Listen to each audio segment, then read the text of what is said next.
2018 Honda Civic Type R, like no Honda you've ever seen.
Like no Honda you've ever seen.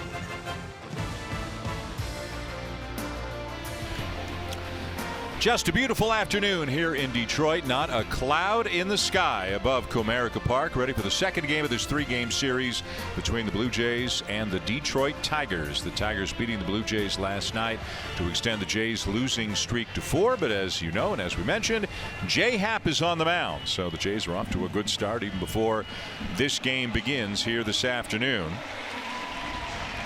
John Gibbons' team, they are scuffling right now. 25-32. Haven't been able to get the bats going recently. Got handled by the Red Sox and then didn't have a whole lot to show for their work against Blaine Hardy, the lefty, last night for the Tigers. A look at the starting lineup today for the Blue Jays. And Justin Smoak, as was the case last year, has done his best work against left-handed pitching. And the numbers for Kendrys Morales against Matthew Boyd kind of jump off the screen. That's not a misprint. He's 9 for 12, 5 extra base hits, three of them home runs in his career against Boyd. We'll see if he can keep that up here today.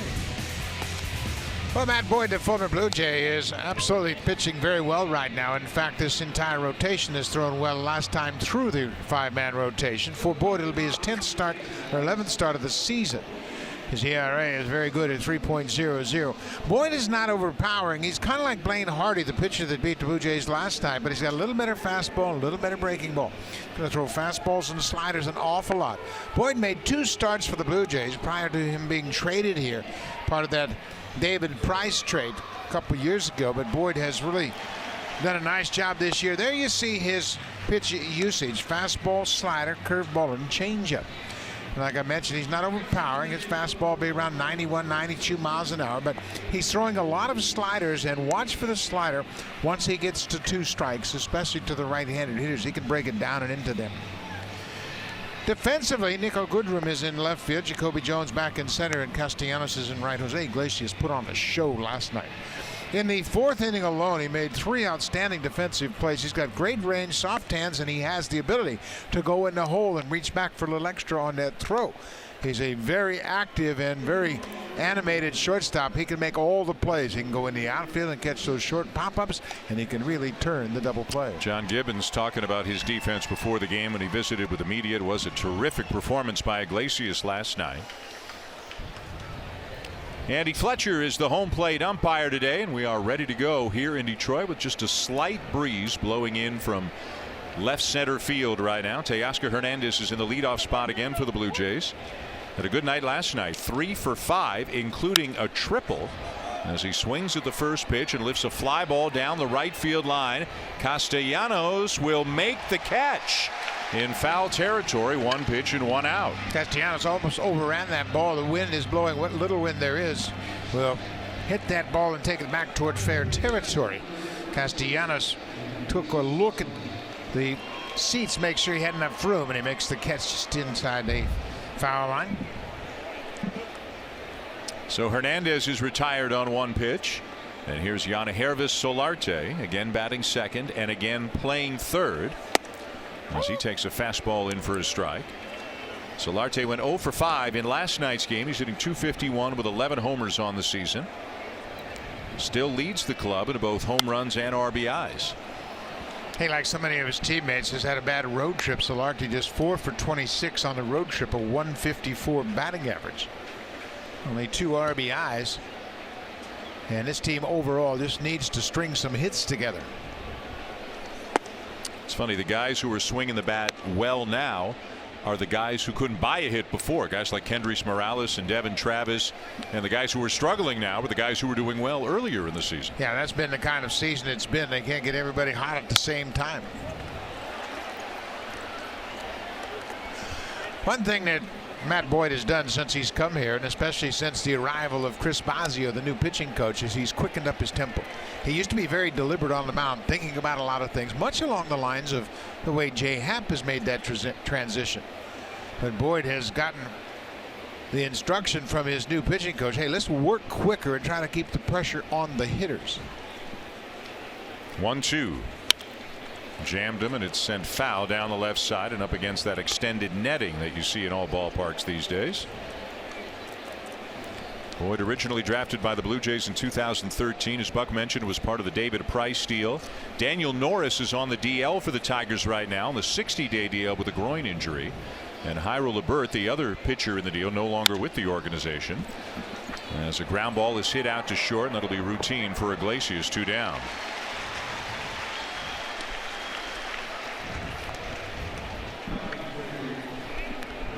Well, Matt Boyd, we talked about how he has really done a nice job. When you look at ERA by the seasons, in his first 3 seasons in the majors, almost 5.5 was his earned run average, and he's dropped it dramatically coming into this game with a 3.00 earned run average. He was named the Tigers pitcher of the month for the month of May as Justin Smoke steps in here with 2 down in the top of the first. Smoke hitting .247, 8 homers. And last night went 0 for 2 with a couple of walks. He's now walked 37 times. That is 3rd in the American League this year. As we showed you off the top when we showed you the lineup, he's hitting from his strong side as he lays off down and away. 2 balls and a strike. Yeah, you talk about the walks. Only Mike Trout and Aaron Judge have walked more than Justin Smoke, but I think that too has been a product of the fact the Blue Jays haven't had a real consistent cleanup guy hitting behind them. Yep. So they won't give Smoke much to hit. Count in his favor, 3-1. Down and in for ball 4. There's walk number 38 on the season. And the Blue Jays have a base runner with 2 down for Kendrys Morales. Well, Boyd knows the numbers that Morales has put up against him, and I'm sure he didn't want to walk Smoke in this situation because Morales, as Dan mentioned, 9 for 12 against Matt Boyd. This is exactly the guy he needs to face to keep that good stroke working. Morales went through an 0 for 29 drought. and since then is 14 for 41, a .341 average. It's like he flipped a switch or something. Yeah, and you know what? It was coincidental with him getting rid of the glasses. Remember, he tried glasses through the first 6 weeks of the season and got rid of them. In the air down the right field line. Here comes Castellanos again, but he's not going to get to this one. You know, you hear players all the time talking about, well, I'm going to glasses. It's taking me a while to adjust. I don't feel comfortable with them. But Morales said, you know, I feel great with them. I'm seeing the ball too well. He said he was seeing the ball so well it had a tendency to make him tense up. And he felt like his swing wasn't as fluid as he would like, so he discarded the glasses. Never heard anybody say that before. I'm seeing the ball too well. Whatever works, and getting rid of the glasses seems to have worked for Morales. 1-1. And this is popped up shallow right. This is Machado, the second baseman, backing up to make the catch, and that'll be all for the Blue Jays as they'll leave the 2-out walk aboard. Jay Happ will take the mound for the Jays when we come back.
Detroit Tigers. After all the success he had with the Minnesota Twins, he's got a team expectations not very high at all, but they're playing hard, and they're only 3 games under the 500 mark right now and in second place in their division. Look at their lineup, and Nick Castellanos is about as hot a hitter as there is in baseball. He had 3 hits, including a home run in last night's win over the Blue Jays.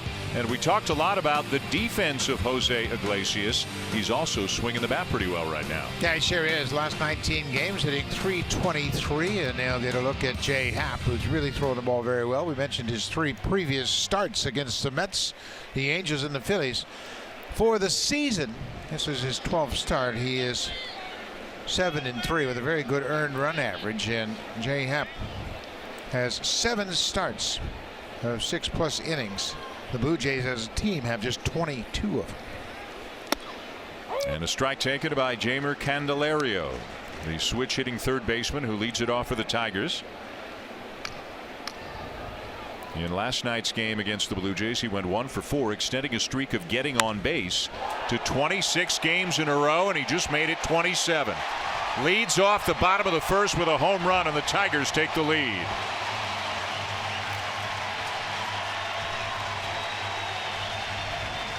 This is a very confident team right now. They're really playing pretty good baseball, and they are enjoying this ride they are on. They've won 3 in a row, and they didn't waste any time getting a 1-run lead. 9th home run of the season for the switch-hitting third baseman, Candelario, and he jumped all over it. Happ trying to get the ball inside and left it out over the plate a little bit too much. Jay's going to throw a lot of fastballs. We know that. And Candelario was all over that. He hits this deep into the seats in left field. Home run number 9, RBI number 24. And it's 1-0 Tigers, just like that. Here's Castellanos. 3 hits yesterday and 7 for 13 in his career against Happ. One of the really good young players in the game, just 26 years of age. Not getting a whole lot of attention. Last couple of years was kind of overshadowed by, in addition to Miguel Cabrera, some of the other big names they had here. just about all of them are gone right now. They were traded as the Tigers are in a rebuild right now. And Castellanos has admitted that, he came up with some pretty good hype and was expected to be a big part on contending teams right away, and that maybe at that point, as a young 22-year-old, that that induced a little bit of anxiety in him. But he seems to be past all that, and he understands his role. And not that he doesn't want any pressure. There's always some pressure, but it's a different feel about this Tiger team right now, obviously. Yeah, I think the expectations obviously are much lower than when he first came here. But I think another thing that's helped him is the move to the outfield. He was having a little trouble defensively at third base. Last year in September, he moved to right field, and that seems to have relaxed him a bit. Seems much more comfortable in the outfield. 2 balls, 2 strikes the count. A Candelario home run has given the Tigers an early lead.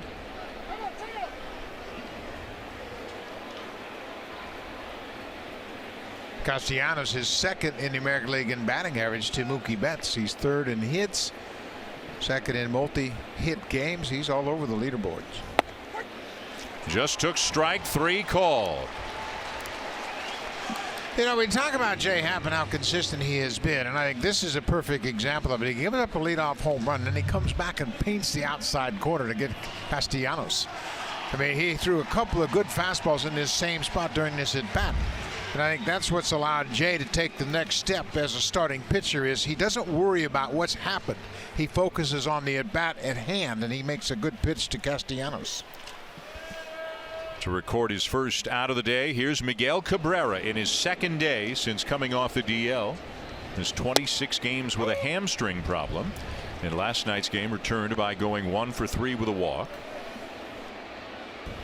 Cabrera hitting .323 on the season. He's got 465 career home runs, and that ties him for 34th on the all-time list with Hall of Famer Dave Winfield. He's 3 back of Chipper Jones, and also could pass the likes of Stan Musial, Willie Stargell, and Carlos Delgado this year.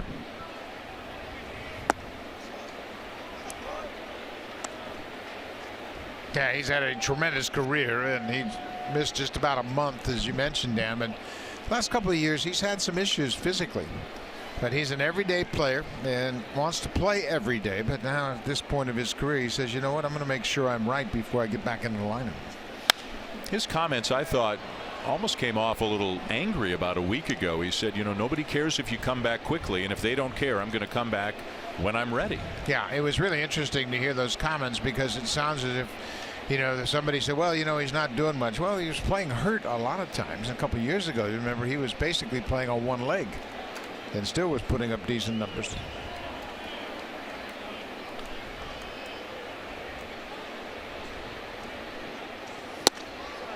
Happ misses outside. Miguel Cabrera was in the major leagues at the age of 20 with the then Florida Marlins, and he played in 87 games in his rookie year. And then by the time he was 21, he was a star in his first full season. At the knees again, and Happ with back-to-back strikeouts. Cabrera doesn't agree. 3-2 pitch, another fastball, had a lot of run on it, and Happ was trying to throw this ball down and away. The ball really cut on him. Look where Mahle is set up. There's a lot of cutting action. It had a lot of the plate, and it was certainly high enough. Cabrera thought it was low, and he told Andy Fletcher he thought that. But Mahle does a nice job of receiving that ball for strike 3.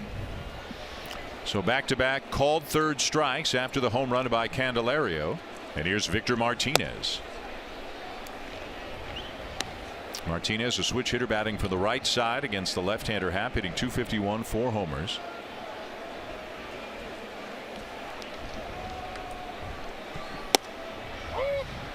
Interesting. We usually see Happ come in a lot on the righties and sometimes up and in right at that upper corner of the strike zone, in on towards the chest of the right-handed batters.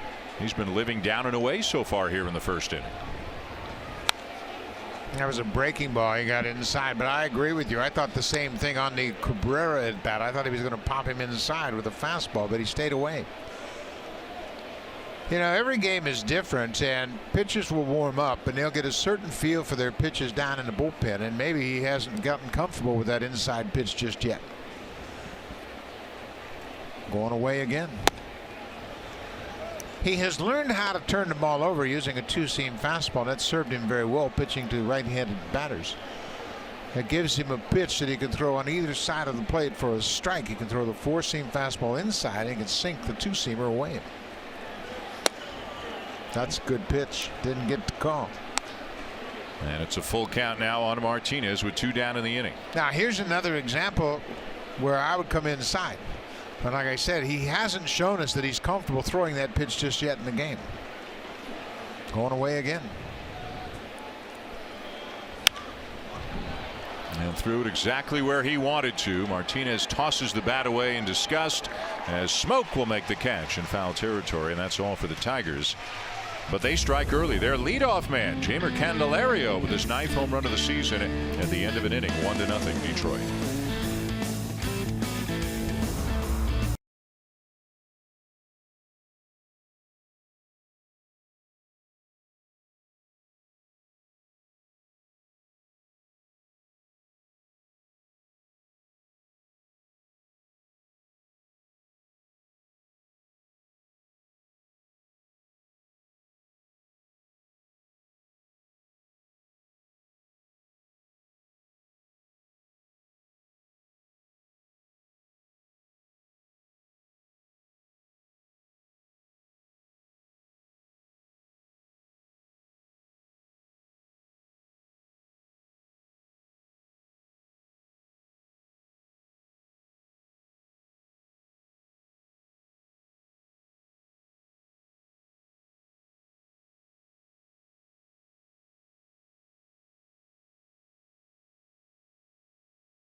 With left calf tightness. Now Donaldson said the calf was improving, but not to the point where he was comfortable sprinting, which is the final test in his rehab before getting the green light to return. Now health troubles have plagued Donaldson over his last couple of seasons as a Blue Jay. 3 DL stints since 2017 after missing, as you see, just a handful of games in 2015 and 2016 as an everyday player.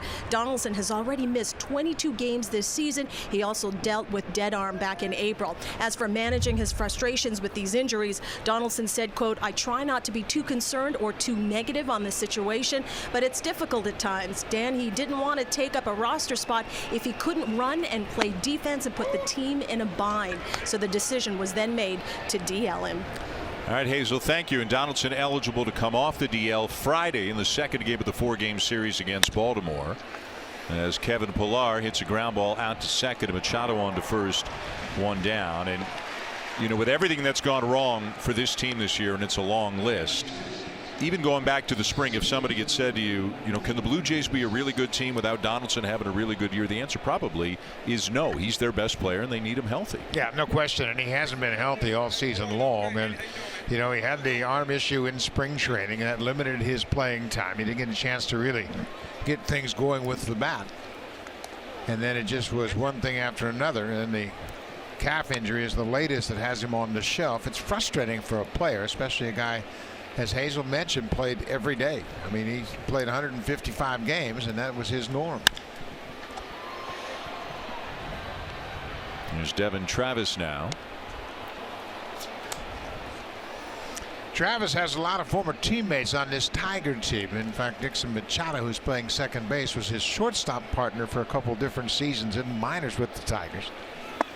2013 they were teamed up in Lakeland. 2014 they were in Double-A Erie. Machado was the shortstop and Travis was the second baseman.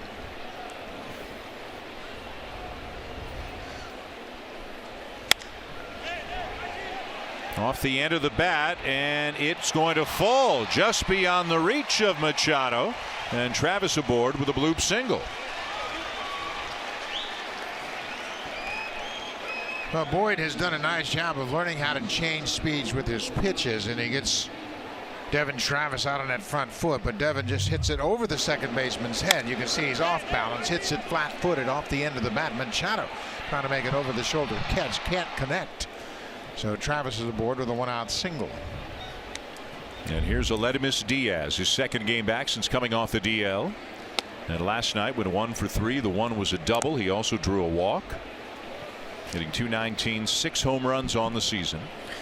The impressive thing for me in that performance last night was his double went to right center. Generally, when a guy comes back, first thing he wants to do is hit it hard, and that makes you think about hitting it to the pull side. Grounds one up the line to Cabrera for the second out. Travis to second on the play. And so far, looked like a changeup there, huh? He's getting some soft contact in the early going. Well, and that's the goal for Matt Boyd. And we mentioned the pitching coach, Chris Bazio, a terrific pitcher in his playing days and a very seasoned pitching coach in his first year here, said to Matt Boyd, we've got to learn how to change speeds on all of our pitches. So instead of having 4 pitches, you have about 12 pitches if you can adjust the speeds on all those different pitches. Here is Randall Grichuk, like Diaz, his second game back.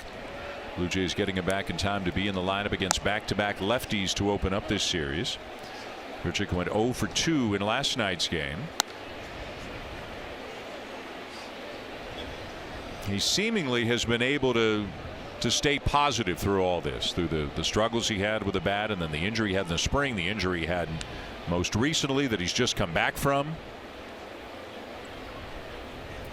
He was asked before the game yesterday, you know, when you got hurt or when you came to the Blue Jays, you were kind of given an everyday job, and now it doesn't look like you're an everyday guy, more like a platoon guy. And he said, hey, he goes, Teoscar Hernandez has earned it. He deserves it.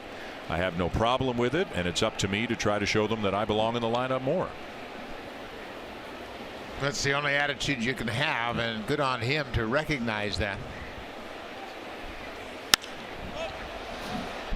Popped down the right field line. Castellanos has plenty of room, and it makes the grab, and that's all. A 1-out base hit for Travis, but that's it. To the bottom of the second, still 1-0 Tigers.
MBJ1047 to earn My Blue Jays points just for watching this afternoon's broadcast. Your entry box can be found on your My Blue Jays homepage, and your code must be entered by 4 a.m. Dan.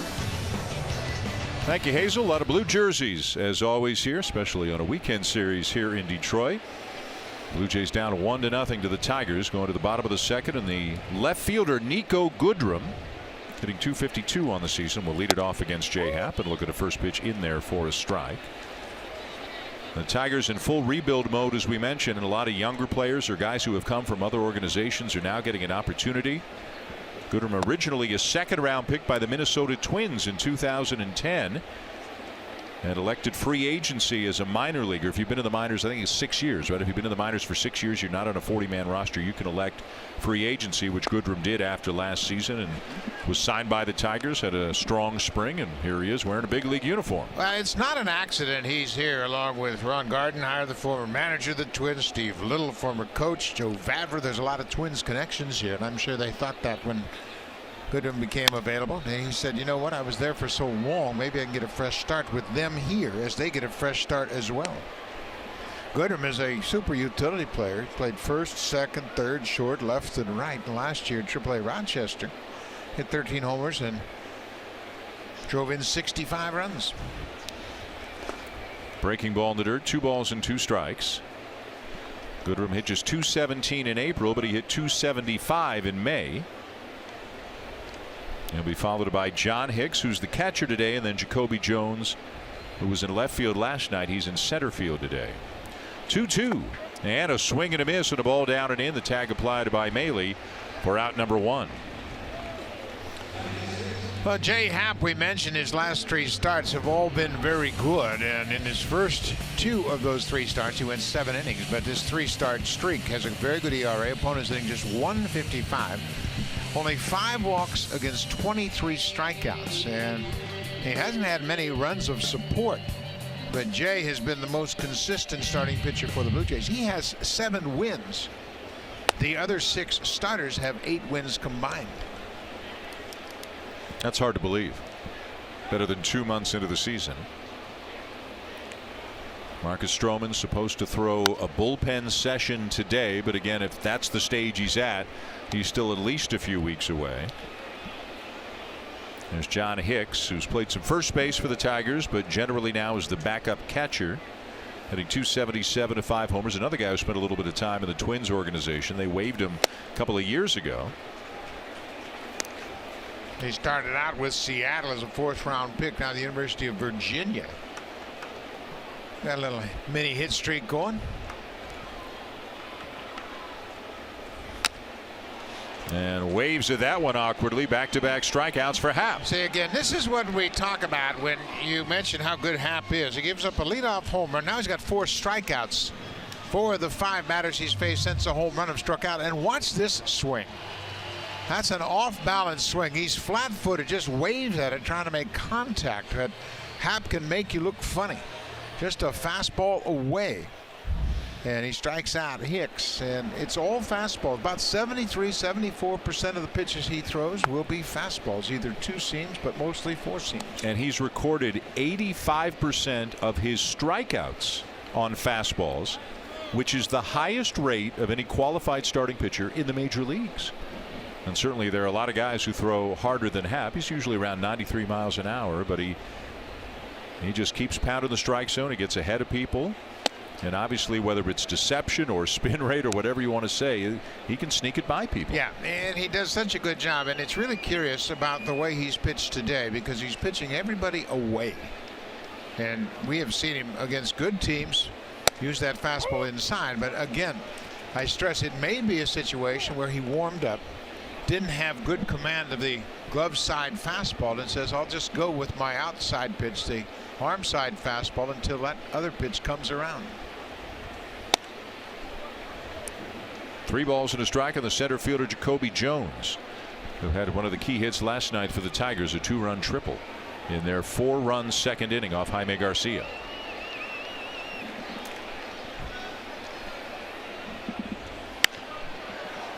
Popped him up for Smoke, and it's a good inning for Happ. 3 up, 3 down with a couple of strikeouts mixed in. 1-0 Detroit at the end of 2.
His 4th triple of the season.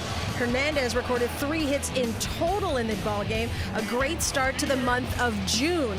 And Hernandez was off to a red-hot start back in the opening month of the season, but cooled off in the month of May. He was hitting just north of the Mendoza line, almost 100 points lower than in April. His power numbers took a nosedive as well last month. Hernandez told me that he noticed pitchers throwing him baseballs in the strike zone, and he was able to make good hard contact in April, but in May they started to throw balls outside the zone, and he found himself starting to chase. Hernandez has worked hard on his plate discipline. He credits much of his success to that, but Dan, he said he was disappointed in himself. He got away from that that plan, and it's part of my job, he tells me, to swing at those bad pitches, but try to get a position to where I can drive the ball.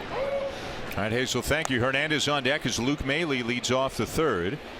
And Hernandez, I think I don't know that anybody looked at him, Buck, and said, hey, he's going to be a 300 hitter. I think people looked at him and said, he can't expand the zone sometimes. He will chase. He will swing and miss. But if he can be a 260, 270 hitter with a lot of power, which he has certainly shown, as Maile hooks one into the left field corner, and that ball is down and fair. And Maile's going to snap an 0 for 20 with a leadoff double here in the 3rd. But I think the Blue Jays still think that Hernandez is going to be an above-average offensive player as he continues to make adjustments. Yeah, I agree with you 100%, and I think he's learning more and more about it. And, as Hazel mentioned, becoming a good player is all about adjustments. He had a good start to his season, and he went into a little bit of a tailspin. Now he bounced back with 3 hits last night. It's all about how you handle the downs almost as much as how you handle the good times. Major League average this season is 247, so if he hits 260, he's a very good everyday player. Makes a slow breaking ball in for a strike. Lifted a fly ball down the right field line in his first at bat today. He's got 44 hits on the season, and 25 of them are for extra bases. So his 260 can mean more than somebody else's 260 because of the power. I think for him it's the on-base percentage and the defense are 2 big parts where the Blue Jays are looking to see things get a little bit more consistent. I think you're right. I think the defense is a concern. He's been charged with 4 errors in the outfield, and outfield errors, they can cost you ball games. Infield errors prolong innings, but outfield errors lead to runs. Hooked foul. But you see what Matt Boyd has done, and I've been impressed here watching him early. Back and forth with velocity. He's had a lot of weak contact early in this game. Throwing all of his pitches, he got ahead with a slow breaking ball and just back and forth, and there's no feeling like he's got to throw everything 100%. Fouled off again as Hernandez battles, and that one got his foot, it looks like, and he's shaken up on the play.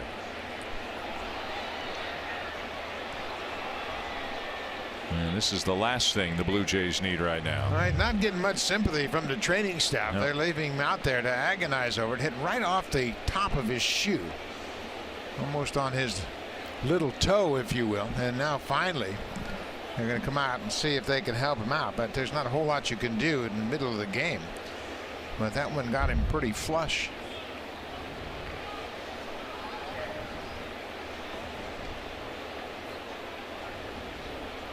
There have been several instances where hitters have foul balls off their feet, and guys been put on the deal with a broken toe. Dustin Pedroia had a serious ankle injury a few years ago playing an interleague game. That thing's hurting. See, as the trainer reached down to ask him where it is, he goes, right there. It is hurting. And limping noticeably. He wants to stay in the game, but he's in some pain.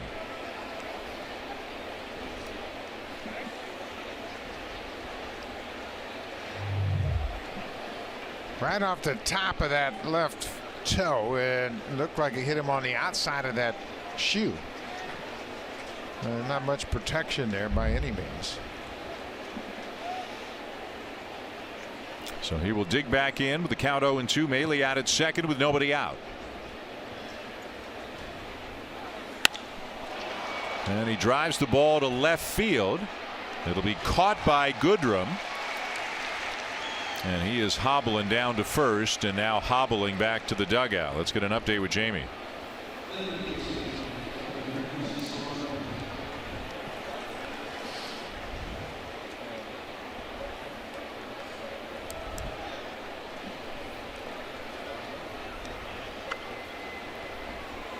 It's a really good team, and the leaders right now in the National League Central, and Hernandez still noticeably bothered. And we'll have to wait and see if he comes back out on defense next half inning. Here's Yannihervis Solarte. Yeah, it's really unfortunate how many guys have been dinged up by the Blue Jays, and it's not only here in the big leagues, it's trickled down into AAA. Yeah, unfortunately we have some minor league injury news to pass along, which you may have seen at least some of it prior to this morning. And unfortunately Dalton Pompey is involved again as Solarte sends a ball high and deep to left center field. Diving attempt, but Goodrum can't make the catch. Mailey's going to come in to score on the double by Solarte as the Blue Jays have tied it up. This is a big ballpark, and they were playing Solarte a little bit more to pull, and there was a big gap out there in the power alley in left center. I love this ballpark because it is so spacious. There's a lot of room for hits. Jacoby Jones was shaded into the alley in right center, and Goodrum leaves his feet, but he can't come up with it. I mean, this ball gets to the warning track, doesn't even go to the wall. But it's a big ballpark, and I think baseball is meant to be played in a big ballpark where you have to have athletes to play in the field. Goodrum gives it everything he has. He just can't make the catch, and the Blue Jays have tied it. Club leading 34th RBI on the season for Solarte. As Mailey doubles and an out later, Solarte doubles him home. Justin Smoke is the batter now. One down in the inning.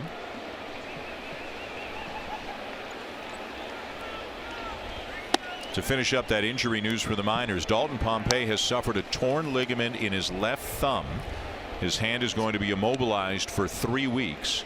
Richard Urania has a cut on his left middle finger, which evidently is quite serious. He needed some stitches, and he's out 7 to 10 days. And then Lourdes Gurriel Jr. is day-to-day with left hamstring tightness. So the bad news just continues on the health front. Yeah, Gurriel Jr. had the hamstring issues last spring training, and it's cropped up again. That's unfortunate. You know, you talk about, well, in the minor leagues they have a 7-day disabled list, and you have an injury. Even Urania, he's going to take more time than that. At first you have to have the injury heal, then you've got to get back into playing shape, and after a week off it's going to take you a few days to do that. Smoke drew a walk his first time up. 3-1 here. Got a 3-1 slider, full count.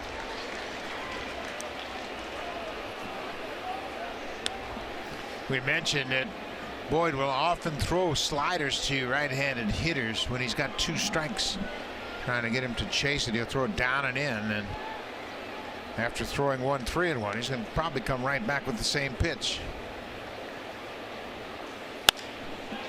Smoke pokes it down the right field line. It's going to drop. Solarte around third and in to score on a long RBI single by Justin Smoke. That has given the Blue Jays the lead. Good job by Smoke. That looked like a breaking ball that stayed outside. They were trying to go back door with it. Catcher was set up outside. Smoke knocks in Solarte for Smoke his 30th RBI. The catcher is set up kind of on the outer half. They try to go back door. I don't like that pitch at all. A hitter like Smoke with 2 strikes is just trying to shorten up, put the bat on the ball, and that's exactly what he did. Especially when you got a runner in scoring position. All he's got to do is hit it to the outfield, and hopefully it'll drop. That's exactly what happened. So it's 2-1 Blue Jays, and still just 1 out here in the third. The batter is Kendrys Morales, and that'll miss down and in for ball 1. Morales popped up his first time up. I'm looking back, Buck, to see when the last time the Blue Jays had a lead. I don't think they had a lead at all in Boston.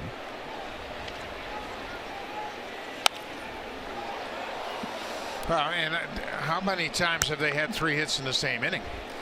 And they haven't been able to string hits together at all. And second time through the order Solarte getting his second look double. Smoke gets an RBI single in his second at bat against Boyd. It's their first lead in 5 games. They won the last game in Philadelphia. Did not lead at all at Fenway Park. Fell behind early in every game. Would catch up a little, then give back a run or two, and never could quite get over the hump. A 2-run third. The RBIs for Solarte and Smoke.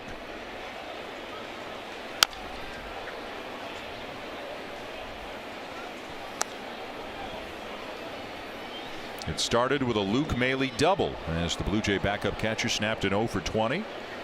And then after Hernandez fouled the ball off his toe and eventually flied out, Solarte with a double to left center, but then Smoke with an RBI single down the right field line.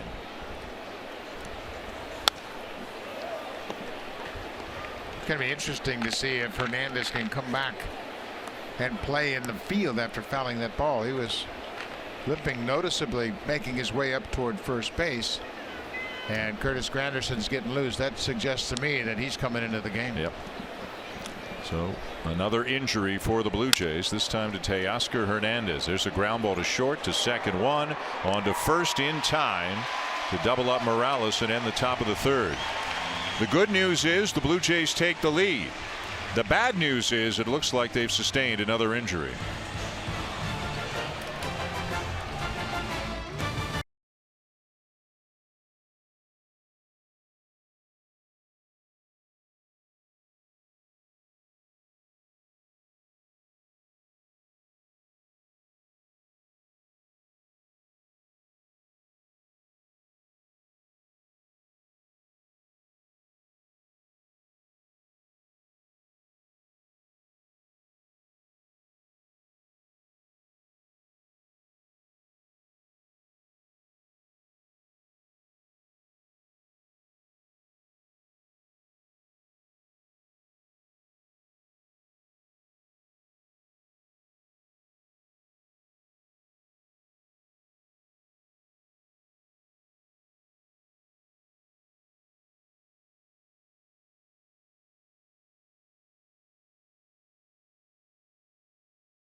In the place of Teoscar Hernandez. So Hernandez has to leave the game with that toe injury after fouling a ball off his foot. If we get further information, we'll let you know. But you could see as soon as it happened, Buck, that, and I'm sure they all hurt, but this one really hurt him, and yeah, he just couldn't stay. Hit it on the outside of that foot, and then jogging up the line, you can see he's feeling the effects of being hit by that foul ball. So unfortunately, he has to leave the game. I'm sure they will send him for x-rays, and if we get an update, we'll keep you updated. So Granderson takes his place in left, and here's Jose Iglesias, the shortstop for the Tigers, a number 8 hitter. First pitch swinging, and a lazy fly ball to right center field. Routine for Kevin Pillar.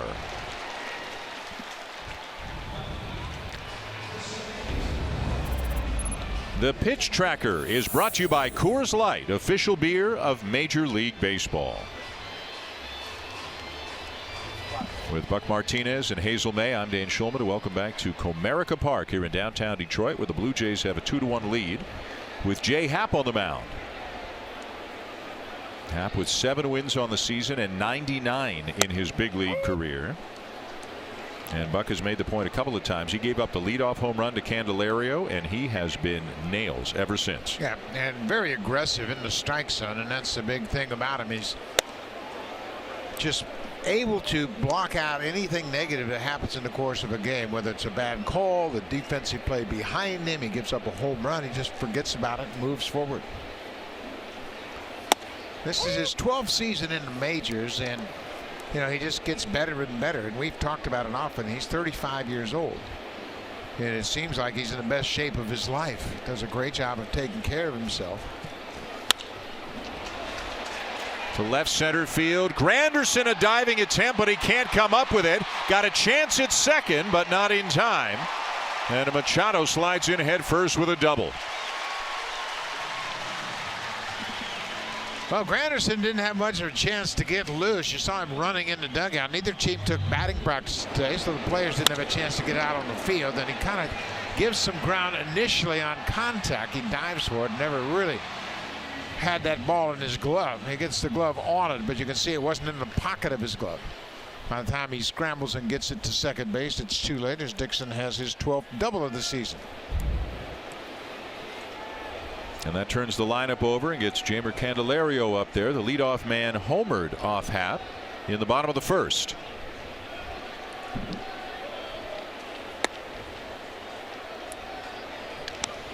One in the first for the Tigers, 2 in the third for the Blue Jays. Blue Jays with 4 hits so far to the 2 for Detroit.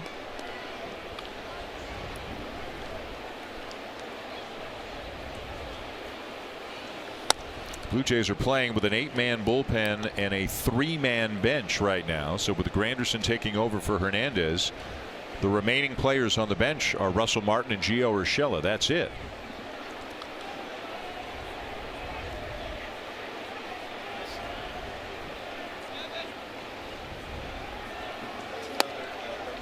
And just outside to fall behind, 3 balls, no strikes. And Happ motioning to the home plate umpire Andy Fletcher with his left hand. Was that outside? And got the nod from Fletcher.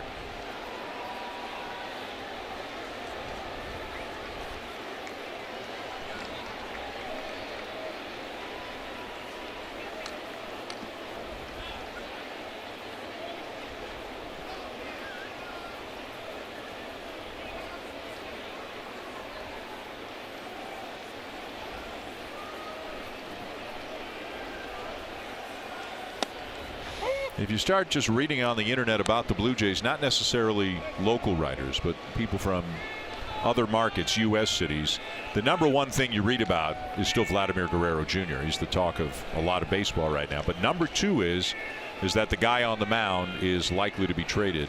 And this is unless the Blue Jays, really get going, get back into it. But how many teams would want a guy like Jay Happ? He's experienced. He's healthy. He's having a good year. He's in the last year of his contract. He's kind of everything a contending team looks for. Yeah, and he's been traded mid-season and has success. He went from Seattle to Pittsburgh and had a terrific run with the Pirates at the end of that season. So, yeah, he checks all the boxes if you're trying to come up with a mid-season addition to your rotation. Just battled back from a 3-0 count to strike out Candelario. That's 5 on the afternoon. And without question, he's been the best thing in the Blue Jay rotation this year. And since April the 20th, this is hard to believe. And I know wins aren't necessarily the most accurate stat in the world, but he's got more wins than everybody else, all the rest of the starters combined, going back about 6 weeks. Yeah, he's really been consistent. Opponents hitting just .215 against him. He had that one clunker against Seattle where his ERA took a hit. Castellanos lines a ball to left field, going to get to the fence. Machado will come in to score. And Castellanos just keeps raking. That's an RBI double to tie the game at 2. Well, with that double, Castellanos is now 8 for 15 against Jay Happ. His 19th double of the season, and he has truly turned into one of the best hitters in the American League. Not wasting any time, and that ball trying to get inside, it was out over the plate. And that's the point I would try to make early in this ball game. I don't think Jay Happ has felt good about his ability to get the ball inside of these right-handed hitters. He tried to get that slider down and into Castellanos and had left it out over the heart of the plate. Here's Miguel Cabrera, called out on strikes in the first inning. So a 2-2 tie here in the third.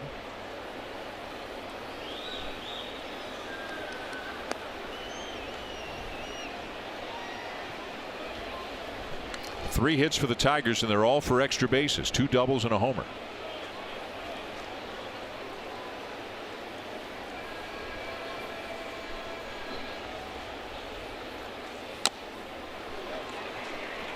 We'll cut on that fastball. right down the middle of the plate, but a little late movement, just enough to get a swing and a miss. Yeah, and Jay doesn't throw too many pitches right down the middle of the plate. It's really interesting to watch him work here, and as he mentioned, there haven't thrown too many pitches up and in. There he misses up, but not in quite as effectively as most starts. But it's a start to start for a pitcher. I mean, that's why I think good starting pitchers are maybe the best athletes on the field as far as what they have to do during the course of a start. You have to make all kinds of adjustments facing the lineup 2-3 times through the order. You used to say 3-4 times through the order. That was a long time ago. Yeah.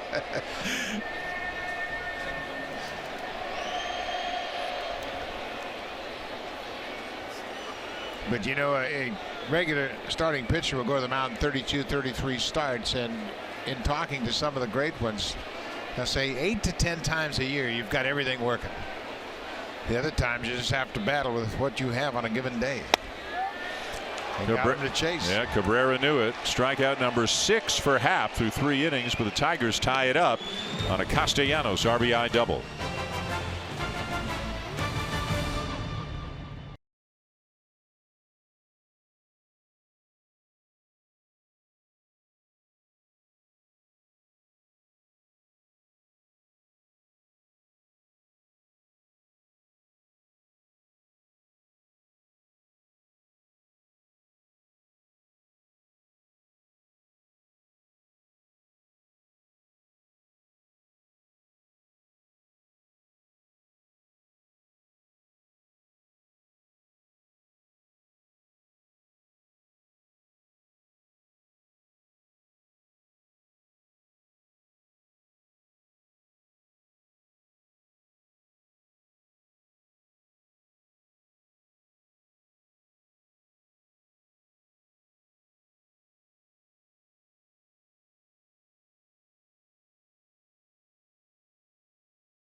The All-Star ballot is now open and exclusively online. Make sure your favorite Toronto Blue Jays are represented on this year's squad by voting at bluejays.com/vote.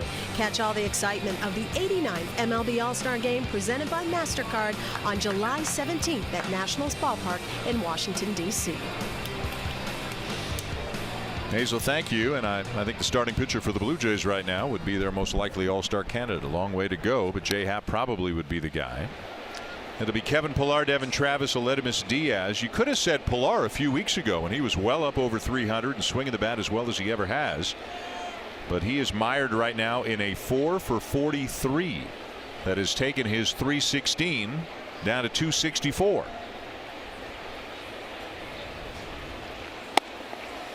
Yeah, and you know what? When a hitter starts to feel that, all of a sudden you get away from that good approach that had you hitting over 300. You have a chance to maybe chase hits, and that's when you're really in trouble. Popped up down the right field line, draws a trio of Tigers, and it'll be Machado, the second baseman, in foul territory for the first out.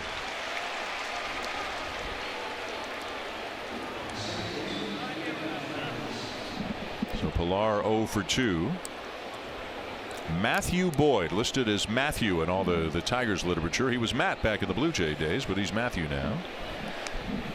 Matthew Boyd and Sam Gaviglio were teammates at Oregon State. Had a very good pitching coach, Nate Yeske, who was a first-year pitching coach when Gaviglio was a freshman at Oregon State, and they were teammates for 2 years. Oregon State's become a pretty good baseball school. Jacoby Ellsbury went there. Blue Jays Had Darwin Barney, who played there, big star at Oregon State in his playing days. Boyd is now 27 years old. He's from Bellevue, Washington, just east of Seattle. Made his ML debut with the Blue Jays back in June of 2015, and then of course was traded at the end of July in 2015 in the David Price deal. He won his first start after that trade when he came to Detroit August 5th. 7 innings against Kansas City. He won a 2-1 ball game for his first major league win. Boy, another pop up to the right side. This has been his specialty so far today. Castellanos the catch, 2 down.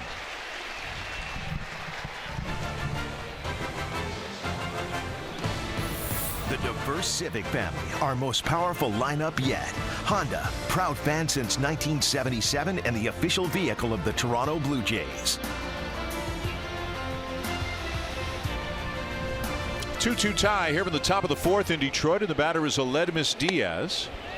You know, one impressive number about Boyd, too, Buck. He's only given up 3 home runs this year. He has not given up a home run since April. That's hard to do in this day and age. And yeah, half of his starts are in a pretty good pitcher's ballpark, but everybody's swinging for the fences these days. Yeah, it's really interesting. I had a great conversation with Chris Bosio, the pitching coach for the Tigers, about Boyd specifically. Diaz got jammed and a fly ball to left field, and that'll be all. 3 up, 3 down. Go the Blue Jays. We go bottom 4 in a 2-2 tie.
Teoscar Hernandez fouled a ball off his foot.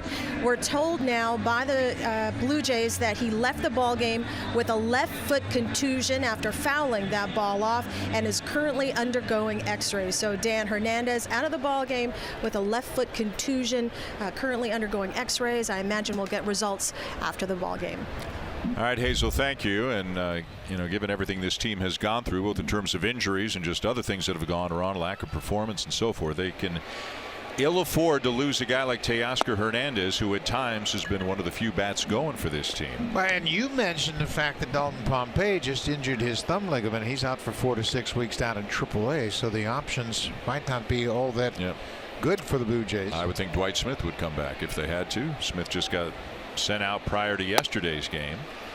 But again, then they get back into the situation where if Grichuk becomes Hernandez, if you will, they don't have that extra right-handed bat. So Granderson or Smith, one of them has to be in there against a lefty, and that's how Russell Martin wound up playing left field at Fenway Park. Yeah, and we don't want to see that again. Nothing against Russell, but you want to have regular outfitters here, and that's why Pompey, being a switch hitter, would have been a decent option at least.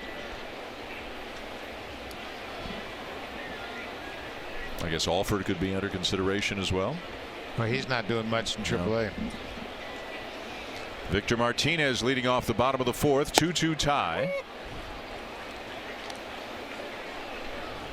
And if you're wondering about Steve Pearce, we were told before the game today he is just starting to take some swings today. Just starting a hitting progression today. This oblique or side muscle that he's had, I mean, it shelved him for a while. It was several weeks ago that he went on the DL. He's been out a month. Yep. It was May 3rd when he had the problems in Cleveland, and he's been out a month. And you know, then you got to play games. You got to get some advance. You got to go on a rehab assignment. It's he's weeks away from coming back.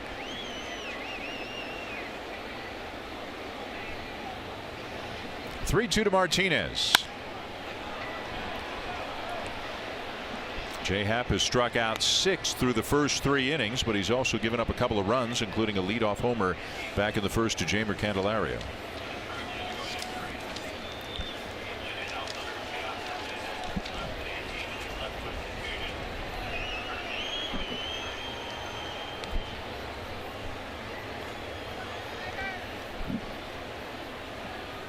Again, the 3-2.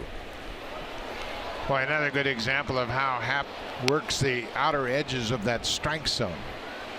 He threw a pitch down the middle to Miguel Cabrera and would eventually strike out Cabrera on a high fastball, but rarely does he throw anything over the heart of the plate.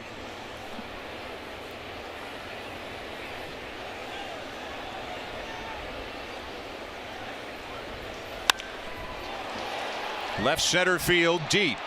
Pilar has room. Big ballpark out in center field, and Pilar runs it down. Well, when you're a good outfielder like Kevin Pilar, you got to love playing at a big, spacious ballpark like Comerica Park. It gives you so much room to roam. I mean, he knew that there was no concerns whatsoever with that wall out in center field. Look how much room he has. And he could feel like a young colt out in a pasture running out there on a beautiful afternoon here in Comerica Park. 400-foot plus out off the bat of Victor Martinez. Here's Nico Goodrum, the left fielder, and a rare breaking ball there from Happ. Didn't get any bite on that curveball, and it missed outside, ball 1. Goodrum struck out his first time up. Sliding stop. Diaz back to his feet and on to first to get him. You know what? Everybody wants to discount what kind of defensive player Diaz is, but I have watched him all summer long, and I think he plays a fine shortstop. This ball is up the middle. Looks like it's headed into center. He gloves it, pops to his feet, and he's got a strong arm. His arm is much stronger than a lot of people realize. But because he hit 17 home runs as a rookie with the Cardinals, everybody felt like he was an offensive shortstop, but I don't think he has done a bad job at all at short this season. And when he was out, the Blue Jays tried so many different people. They're just glad to have a guy back whose resume says, yeah, I'm a big league shortstop. That's my position. This is what I do. They were playing a few people, trying them out of position over there. Well, I know one thing for sure, Dan. He's a better shortstop than Russell Martin. But Russell's a better catcher than Ledmus. He is a much better catcher, yes. And again, you give Russell Martin all the credit in the world for being willing to go to third, short, and left. And he doesn't embarrass himself right out there. Yeah.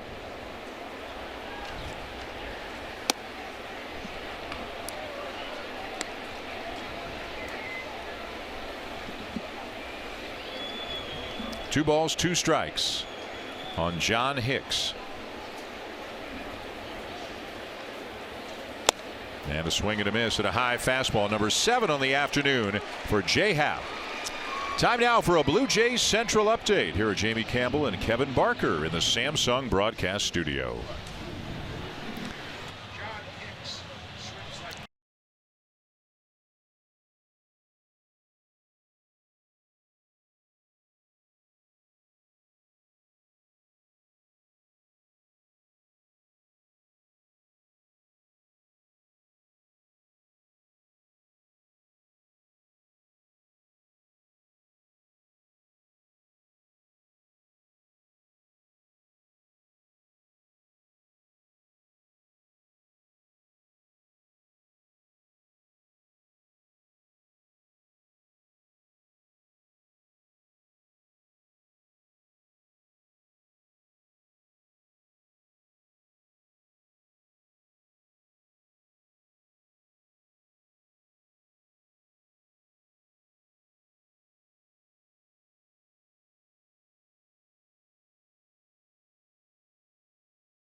was in a bit of rough shape for a few weeks in the month of May, but over the last week or so, Buck, they have really turned it on. Yeah, they have, and as we mentioned earlier in this series, they are down 3 starting pitchers because the guys that have filled in have pitched very well.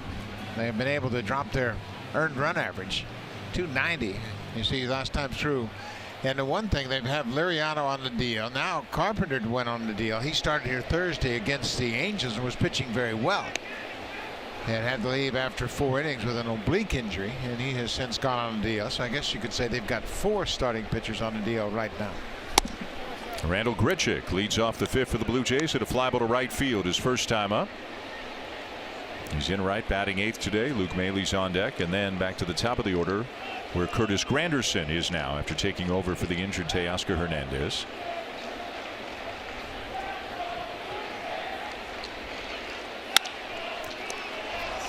Knocked down at third by Candelario, and Grichuk will get thrown out. He had a couple of those in yesterday's game. Yeah, Randall Grichuk, he just doesn't have any luck at all. He hit that ball, looked like it was headed into left field, but Candelario knocks it down and gets a glove on. That's old-fashioned third base right there. Knock it down and throw him out, and that's what he does. He scrambles to his feet. He's got enough arm to throw out Grichuk, and Randall, he always hustles out of the box. We saw this a lot yesterday from the pitcher for the Tigers, Blaine Hardy, acknowledging good defense at short from Iglesias. Here's Luke Mailey, who got the Blue Jays 2-run third started with a double into the left field corner, snapping an 0 for 20. He came around on a Solarte double, and then Solarte scored on a Smoke single. That's how the Blue Jays have their 2 runs today.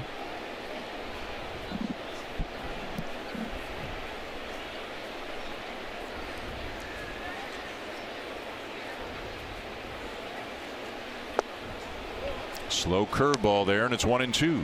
You can see how Boyd is really under control. We've never seen him overthrow a pitch today. Reaching back for a little extra velocity. He's very comfortable in pitching in the upper 80s, low 90s, and just flipping the breaking ball in there. That 90-mile-an-hour fastball is up and away.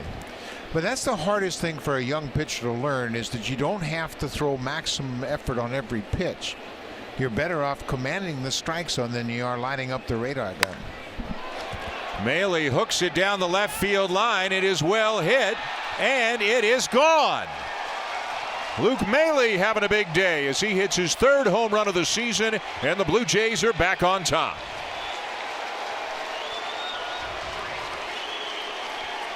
Mailey with a double and scored in the 3rd. Now that 3rd home run of the season, that gives him 15 RBIs. That ties his career high. And here we are, the 2nd day of June. He's had a very good season with the bat. It's another breaking ball. He hit a breaking ball for a double in the 3rd, and it's one that hits right off the foul pole. Funny game. You're 0 for 20, then you get a double and a homer in consecutive at bats. Makes you pretty chatty in the dugout. Back to the top of the order now. Here's the first at bat for Curtis Granderson after coming on defensively for Teoscar Hernandez. If you weren't with us, Hernandez fouled a ball off what looked like the big toe of his left foot, but somewhere on his left foot, and he is undergoing x-rays. That would obviously be a loss for the Blue Jays if he were to be sidelined for any significant period of time. So Granderson, who began his big league career here in Detroit, gets in there to face a left-hander in Boyd, and Boyd strikes him out. 2 down as we check in with Jamie.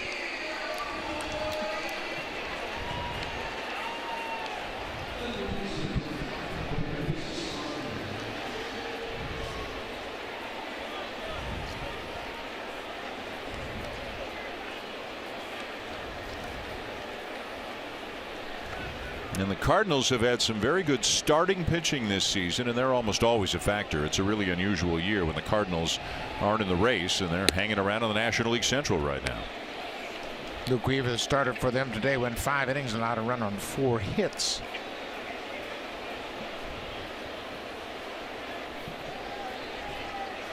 Yangervis Solarte doubled homer run last time up. Now lifts a fly ball to left field, deep, and gone. 2nd home run of the inning for the Blue Jays, and that makes it 4-2.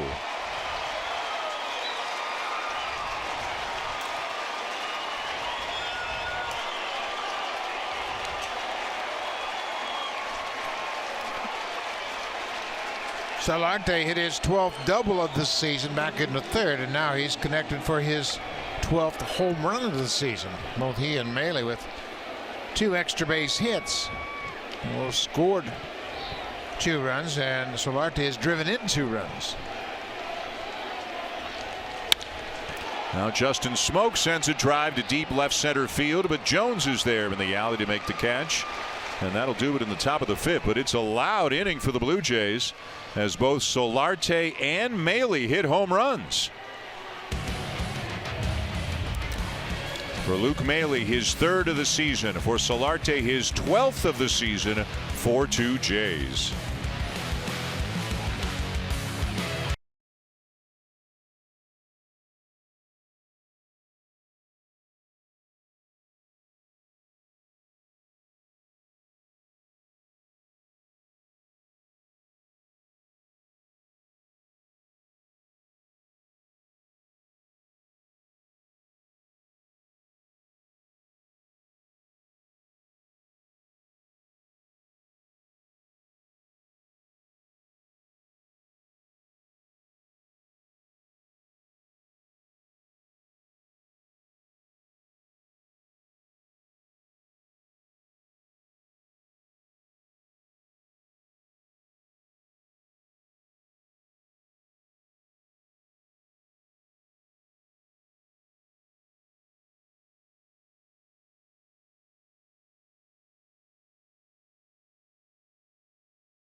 Saw that kind of a half inning. The Blue Jays hitting 2 home runs in the top of the 5th. Luke Maley's down the left field line and left the bat at better than 100 miles an hour. And then Solarte to left field, 344 feet, a little more loft, not quite as much velocity, but they both did the job.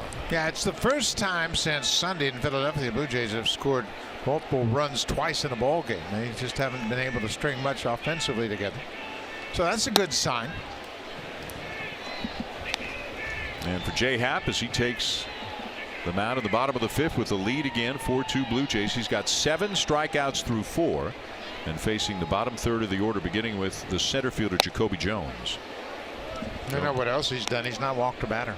I mean, Jay has been great all season as far as doing that. This year he became the first pitcher this season in the game in New York with 3 games of 9 or more strikeouts without issuing a walk. He did that back-to-back games earlier in the season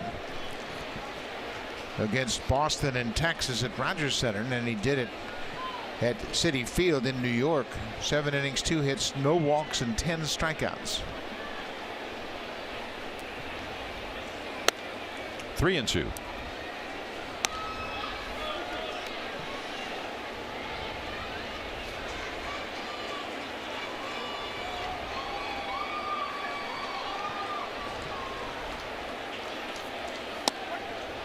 And there's strikeout number 8, and again the outside part of the plate. Well, Jacoby Jones, he was very animated in arguing with Andy Fletcher as he was walking back to the dugout, kind of pointed at him as if to say, man, you missed that call. But there's another outside pitch. Jones tossing the bat and thought it was going to be ball 4. But Andy Fletcher rings up Jones on that pitch that was on the outside part of the plate. It's interesting because with the strike zone being what it is today, you'd think that might favor Boyd more than Happ, because Boyd pitches outside more and Happ pitches inside more. And now Andy Fletcher's heard enough from Ron Gardenhire, and Gardy's up on the top of the step and on his way out. It's been Happ, though, who's exploited it, because uncharacteristically he's pitched away so much to the righties, and Gardy is steamed right now. Well, and to his credit, the veteran umpire Andy Fletcher, he let him come out and air his problems, and Fletcher just said, okay, you've had your say, now get back in the dugout. They've both been doing their jobs for a long time. Here's Iglesias. And now Happ's going to say, what happened to that one? Nobody's happy at the umpire. Happ will say it a little bit more quietly than Gardenhire just did.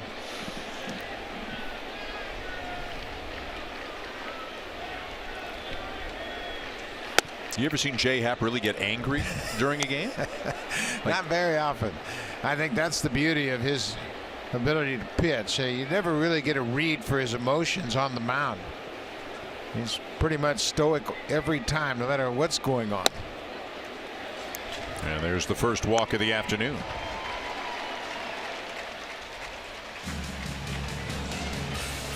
Save big at the outdoor living event at Home Hardware, on from May 16th to June 5th. Here's how. Middle game of a 3-game series here in downtown Detroit. They got an Indy race going on right near the hotel as well. So there's a lot going on in Detroit this weekend. The Blue Jays and Tigers will meet again in a 1 o'clock start tomorrow.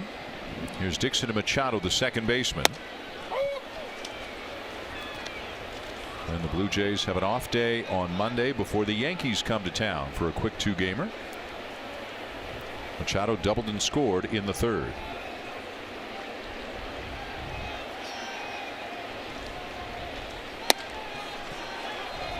Throw down to second, and safe at second is Iglesias, as Travis kind of had to cross the bag and then reach back.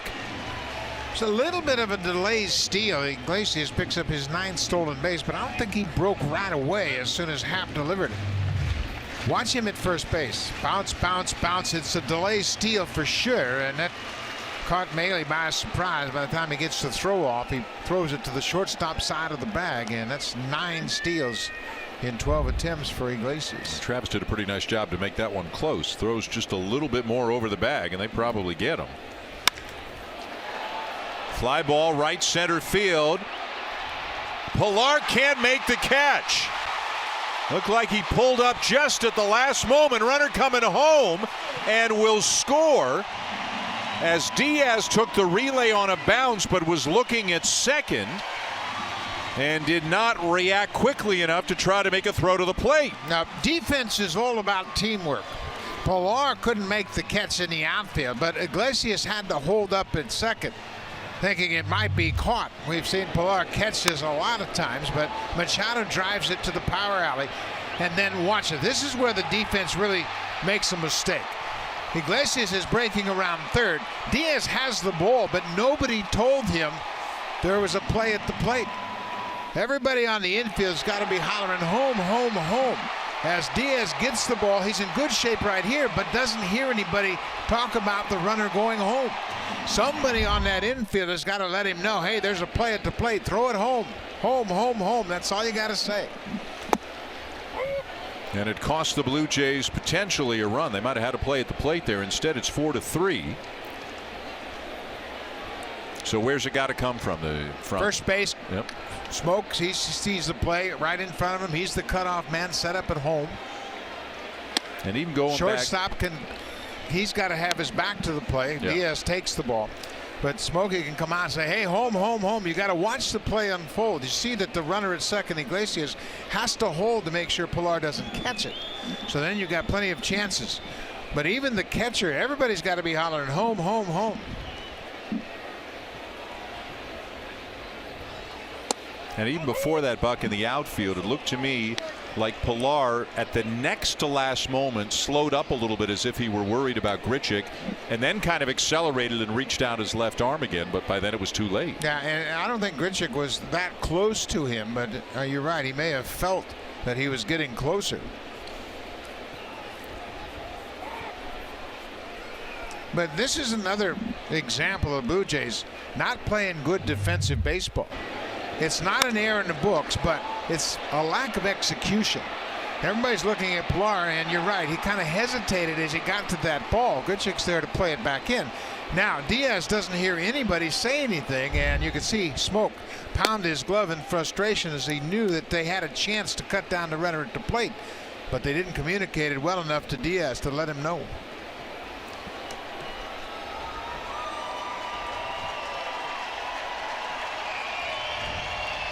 Two balls, two strikes, the count on Candelario, who has homered and struck out.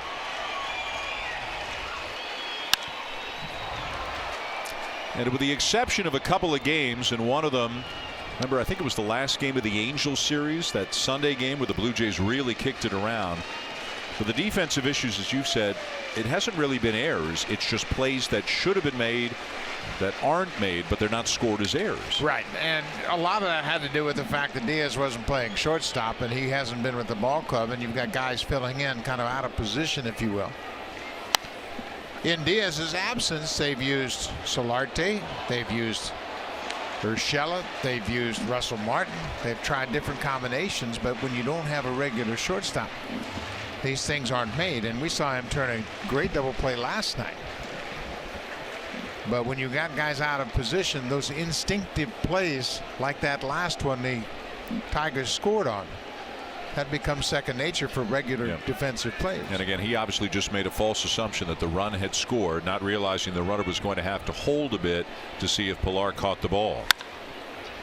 Down to third. Nice stop by Solarte. Spins and flips to first to get him for out number 2.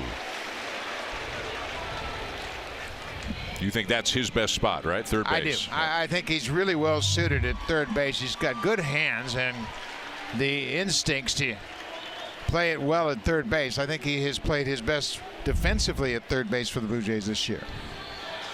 And now, because of Donaldson's injuries, Solarte's made more starts at third base than Donaldson has.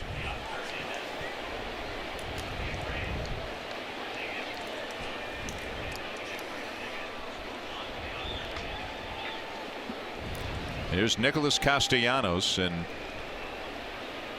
he has been a real problem for the Blue Jays for just about everybody in recent days. Happ struck him out in the first, but Castellanos with an RBI double in the third.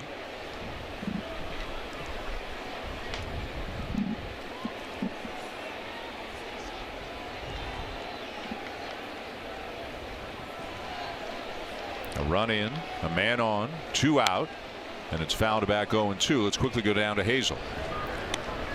Dan, thank you.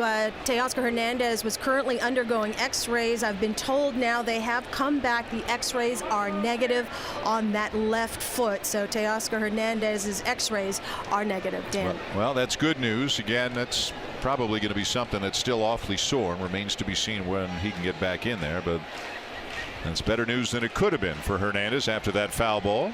We'll get a further report, I'm sure, after the game today. You see that strike up and into Castellanos. That's been a very good area of the strike zone to right-handed hitters for Jay Happ, but today we haven't seen it very often. It just makes me believe that he's just not comfortable getting that ball in there as he has throughout most of this season. Tried to go in there with a slider, but he missed down and in. Happ can elevate that fastball on the inside part of the plate to any right-handed hitter. We've seen it all season long, but he hasn't been able to do that very often, or has chosen not to do it. You don't think it's just trying to cross up hitters expecting something different? You think he just isn't comfortable? I just think he's not comfortable going in there. I mean, that's a real strength of his. Going to try now. Just missed. You saw Jay take a step toward the dugout thinking that might have been strike 3. But we have seen him time and time again throw great pitches to that part of the strike zone, up and in on the right-handed hitters. Well, you want to be careful with Castellanos, but you got to keep in mind you got Miguel Cabrera on deck. 3-2. And that's going to find a hole into right field for a base hit. Grichuk comes up throwing. The throw is cut, and the Tigers have tied it.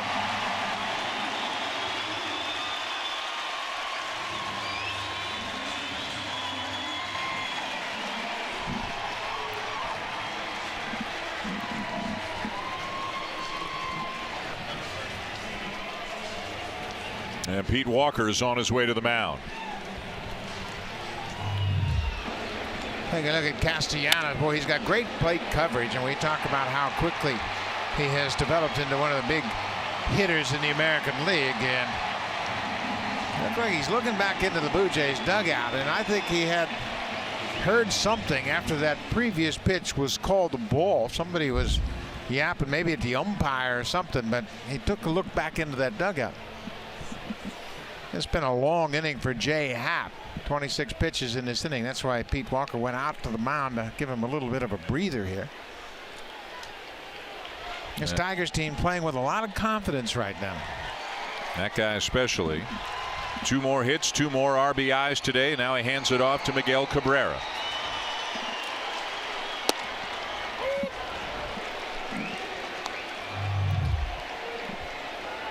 Castellanos, you can see he's having a conversation with the Blue Jays dugout prior to getting that RBI single to right.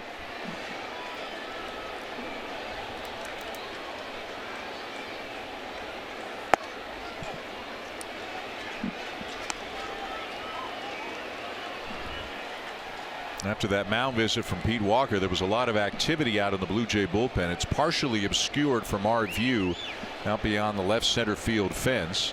And yeah, you can see a ball going back and forth. It's Aaron Loop who has started to throw now for the Jays. Just outside, 2-1 on Cabrera. Remember, the Blue Jays had to use a lot of guys last night because Garcia did not get out of the second inning, and there's Loop.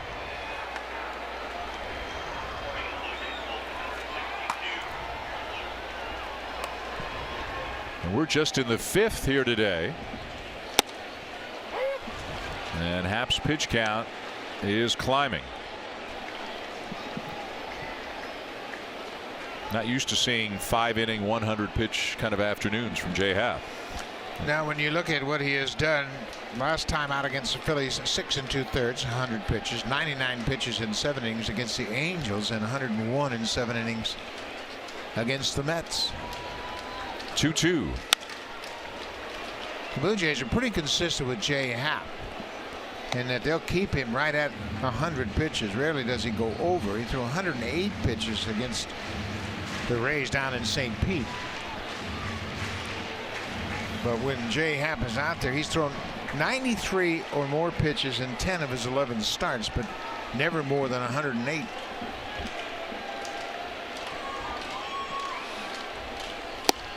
And it's full now on Cabrera.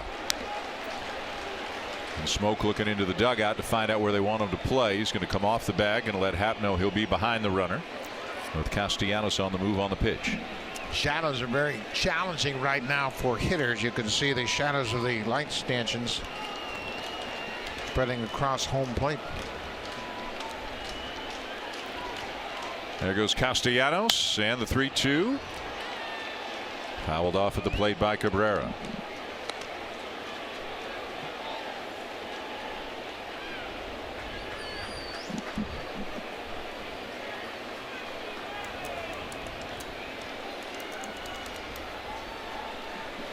Well, a damaging inning for Happ on that play where Machado doubles to right center, and then they get the run because Diaz isn't aware that there's a play at the plate, and there's ball 4. It's going to continue, and the question is, will Jay Happ continue?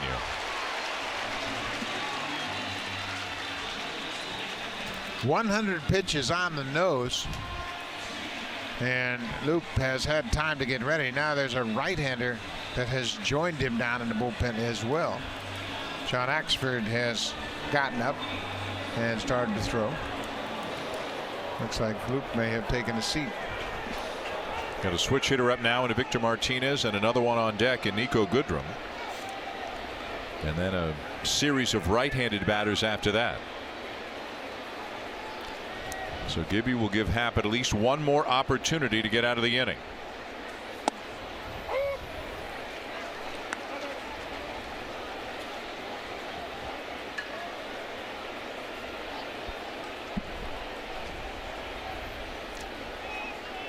For 6-0 for the Blue Jays, 4-5-0 for the Tigers, and Detroit still threatening here in the bottom of the 5th.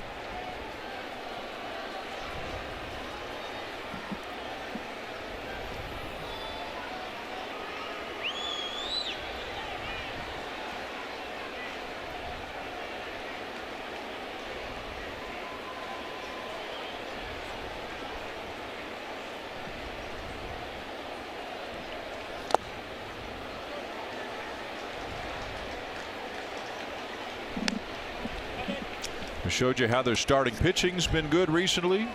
So has their offense. Yeah, and they've hit nearly 300 in their last 9 games, averaging almost 5 runs a game, 33 extra base hits. That's the impressive number. They've got a little more pop, especially the doubles. They've hit 3 doubles in this game today and a home run.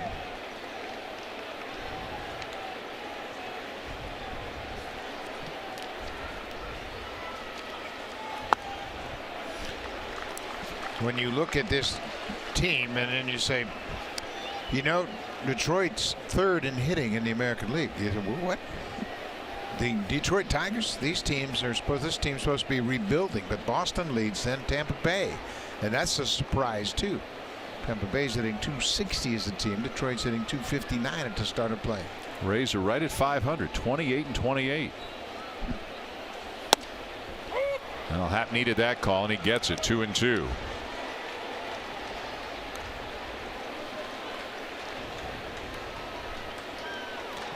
Probably last batter for him one way or another.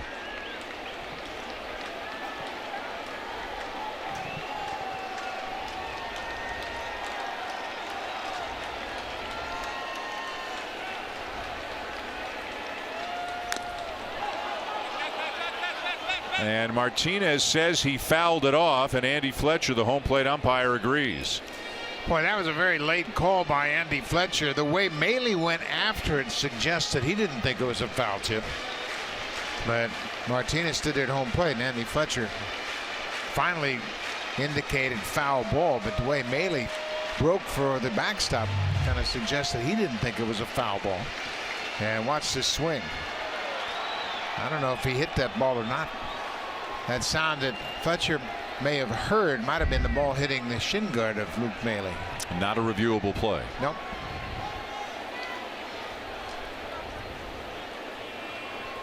So another 2-2. Charging is Travis, and lots of time to throw out Martinez. The Tigers will leave a couple of men on, but they score a couple of runs off Jay Happ to tie the game at 4.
Style as the first pitcher to hitch a ride in the Tigers' new flame-inspired bullpen cart.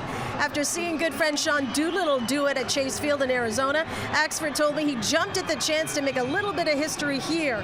Axford said he psyched himself up by sitting in the cart beforehand, but when the call came, he admitted to getting a few butterflies. Now, while sitting there, he asked the driver how he should act. The driver told him just stay cool, but Axford said you could probably see a little smirk on his face because all he really wanted to do was burst out laughing. It was so much fun. The only potential hiccup, Dan, was a close encounter with Justin Smoke in foul territory. Axford said Smoke was caught a little off guard by the incoming cart and gave him a look as if to say, quote, "What the heck do you think you're doing?" Well, if you had to pick one guy out of the bullpen who was going to take a ride in that, if you didn't pick John Axford. Yeah, you didn't know this bullpen. Yeah, that was an easy call. And he was joking about it with people before the game today. And again, you know, the team's losing and everybody's frustrated and just trying to maybe inject a little bit of levity into the situation. More importantly, he says he thinks he's ironed out a couple of things, and his stuff looked as good last night as it's looked in a while. Had a very good inning. Retired to sign an order with a couple of strikeouts. Had a called strike 3 and a swinging strike 3. tied at 4, top 6. And Kendrys Morales, who came into the game 9 for 12 in his career against Matthew Boyd, is 0 for 2 today. He'll be followed by Kevin Pillar and then Devin Travis.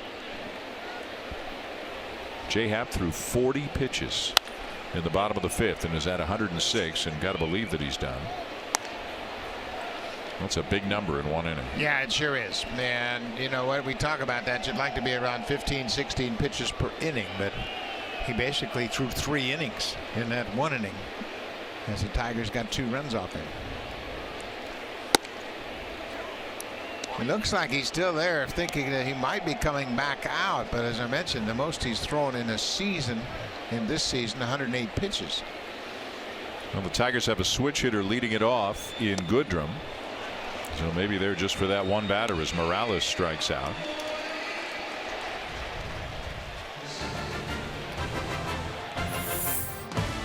At the Honda checkered flag event, the real victory lap is the drive home. 6th inning here in Detroit. Blue Jays and Tigers tied at 4. Dan Schulman, Buck Martinez, Hazel May, and Kevin Pillar, who's 0 for 2. A ground out and a pop-up.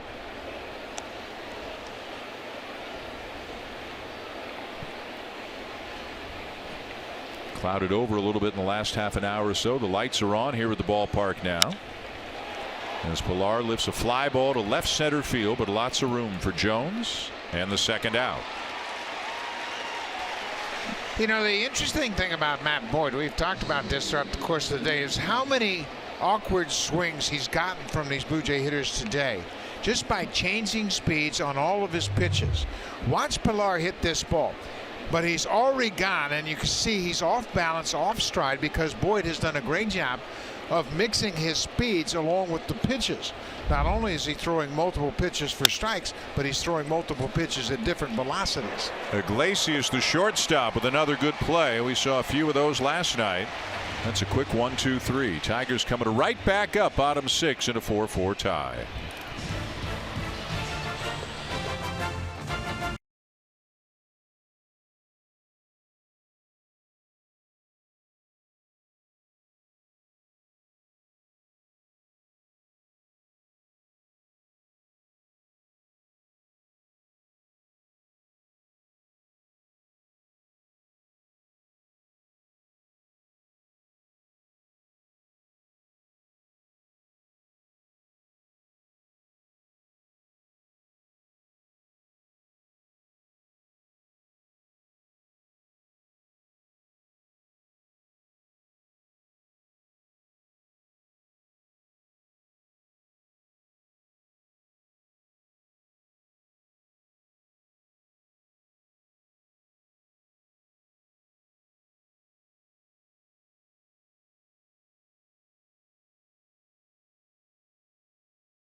Inning yesterday after riding the cart. You can't turn your back on it now, and you can see he's chatty on the way in. He's talking up the guy who's driving in, and it's a superstition now. You can't change it. Yeah, they've become old pals now. He's the only guy that's ridden in that cart, and he's going to get some frequent flyer miles for this. This is the second time he's been in that cart. And for people who don't know, this was very common back in the day, right? Like when you played bullpen carts all over baseball, right? Everybody had one. Everybody. Yeah. And they just kind of disappeared. Full-size cars, too. I know the Yankees had a full-size car that would drive the players into the ball games, and everybody had a cart, and most of them had a baseball-style roof on top.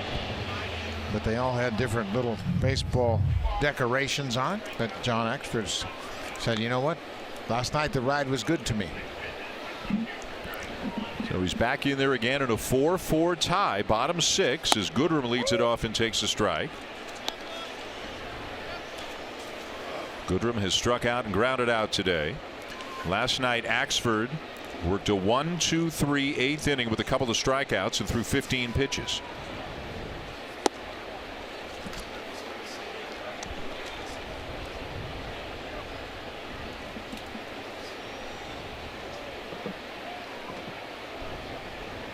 After Goodrum, it'll be John Hicks and then Jacoby Jones. Boy, for Jay Happ, gave up a leadoff home run, then cruised for a couple of innings, gave up 2 doubles and a run in the 3rd, then had a 3-up, 3-down 4th, and then had a play been made in the 5th inning, it could have been a much different story. But I think Happ would be the first to tell you this wasn't the best he's felt out of the mound today, and he winds up going 5 innings, giving up 4 runs today. Yeah, it'll be interesting to see why he pitched to the outside so much. And you know, we had talked about it during his outing, how the inside part of the plate, especially those right-handed hitters, have been very good to him. But he didn't throw many on the inside part of the plate this afternoon.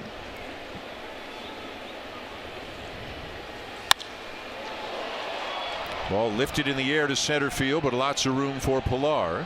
And out number 1.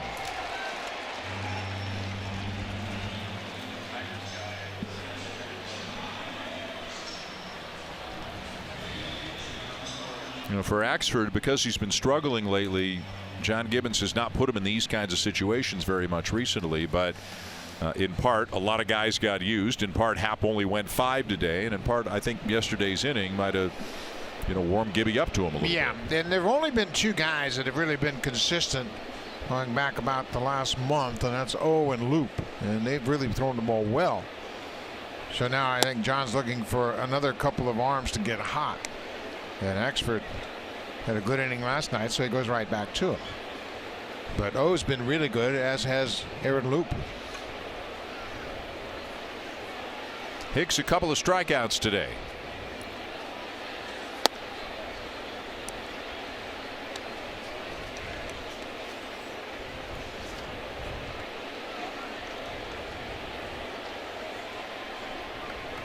We are tied at 4. The Blue Jays have led on a couple of occasions, but have let it slip away. There's a good slider right over the outside corner, 92 miles an hour, and it's 1-2.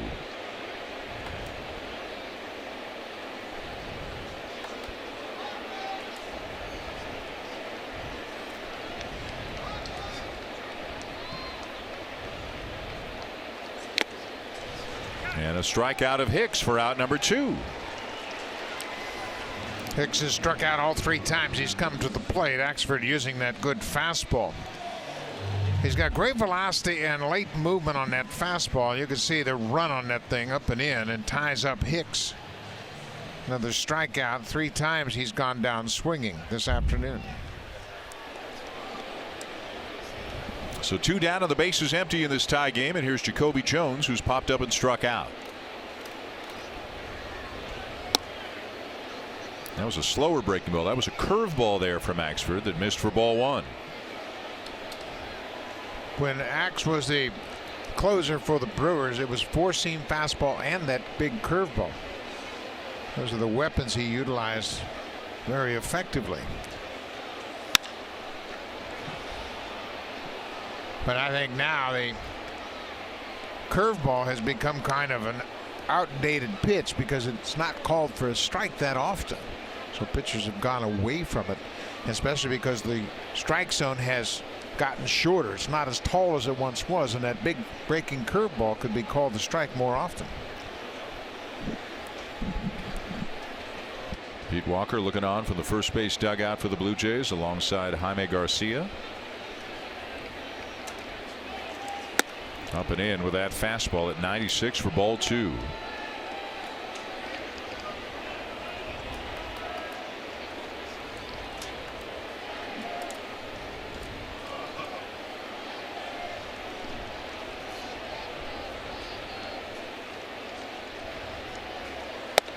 And missed high again with that fastball. So a couple of pitches not close. And now Axford a little frustrated as he's worked himself into a hitter's count here with 2 down. Yeah, that's been a challenge for John, is repeating his delivery where he can consistently throw strikes with that good fastball.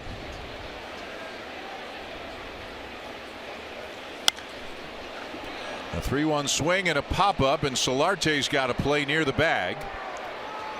And John Axford with his second 3-up, 3-down inning in as many days. It is still tied at 4.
The first 20,000 fans will receive a solar-powered Marcus Stroman Shimmy Wobble Bobble. Then sit back and watch your Toronto Blue Jays host the New York Yankees at 7:07 p.m. Eastern. For tickets, visit BlueJays.com. Hazel, thank you. Unfortunately, Marcus Stroman won't be there, but he's trying to work his way back and help the ball club at some point in the not-too-distant future. 4-4 tie here as we go to the 7th. And Boyd is back out of the mound for the Tigers. Just at 81 pitches right now. Aledmus Diaz is 0 for 2. Diaz, Grichuk, and Maile. And Maile's been one of the 2 hitting stars for the Blue Jays today. Maile and Solarte doing a lot of the work offensively. Each of them has a double and a homer. And now a high fly ball to deep left off the bat of Diaz. Goodrum is back and has room right at the fence.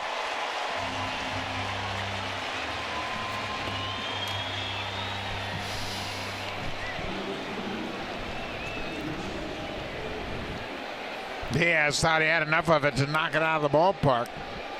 Aledmus has 5 home runs this season. Looked like he had actually has 6 home runs. I shortchanged him a bit, but that one just fell short in left field. Goodrum got right to the wall. Looked like Boyd thought it was gone too. He wasn't even looking at the play. Now Grichuk lifts a fly ball into right field in the first pitch, and just like that, 2 down.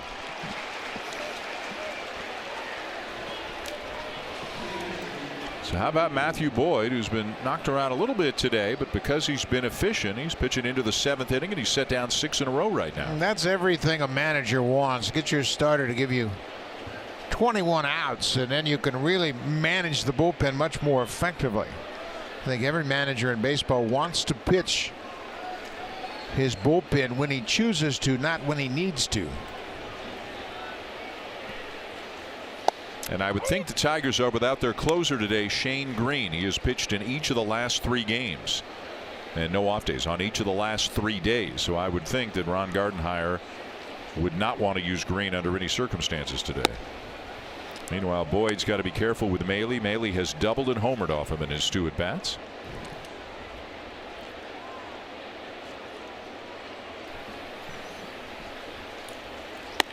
Two balls and a strike.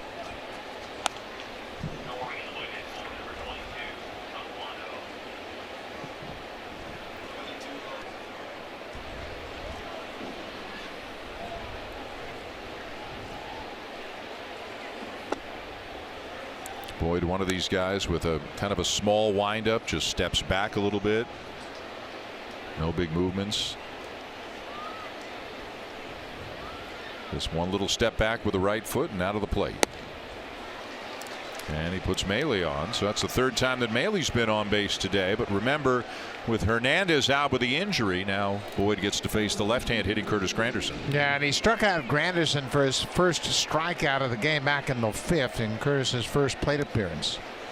So I think you're right. He was careful with Maile, having given what Maile has done against him this game.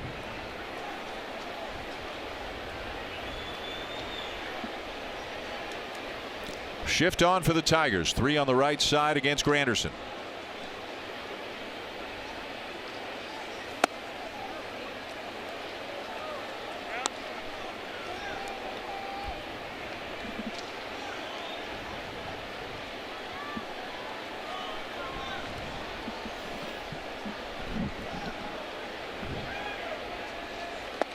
Way down and away for ball 2. And that's enough to get John Hicks out to the mound. Yeah, it's a good timely visit by the catcher in my mind, because he's probably thinking, hey, Matt, you got a lefty up here. Just don't be too fine.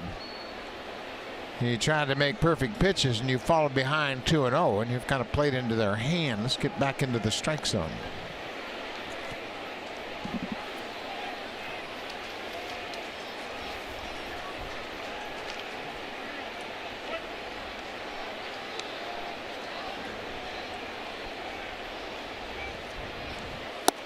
Big swing and a miss at a breaking ball, 2-1. Yeah, and he does it with a breaking ball. That's what he's been able to do all afternoon.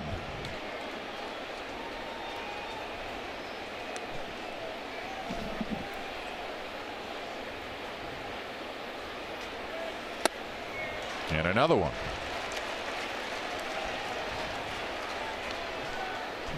Boyd has been touched up for 2 home runs today. It's the first time he's given up 2 home runs since last September. 2 balls, 2 strikes. 3 consecutive breaking balls swung on and missed. Granderson strikes out, and it's still tied.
Of Rogers Blue Jays baseball partnership and may not be reproduced or retransmitted in any form, and the accounts and descriptions of this game may not be disseminated without the express written consent of Rogers Blue Jays baseball partnership.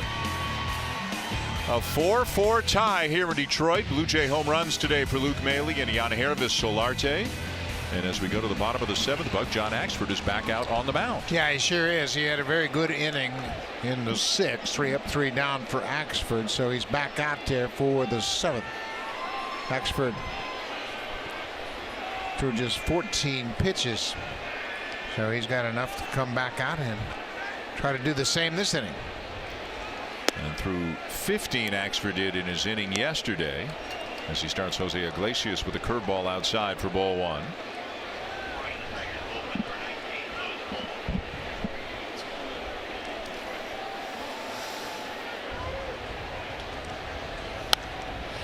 Meanwhile, it looks like if Axford needs some help this half inning, it'll be Sun Hwan Oh, who I would guess will not take the cart in, will not grab a ride. He'll probably just jog in from the bullpen. I don't know. Axford's pitched well when he's taken the ride in. 2 trips and he's retired 6 in a row. Might be something to it, Dan. Baseball players have been superstitious about less than that. That's for sure.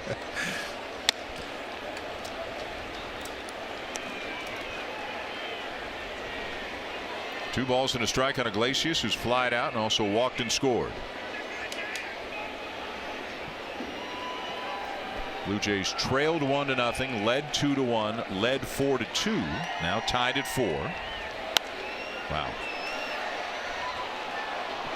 Got to get it going because he throws it so hard and then it's got that late movement, and Iglesias took a very awkward swing trying to check his swing on that high heater.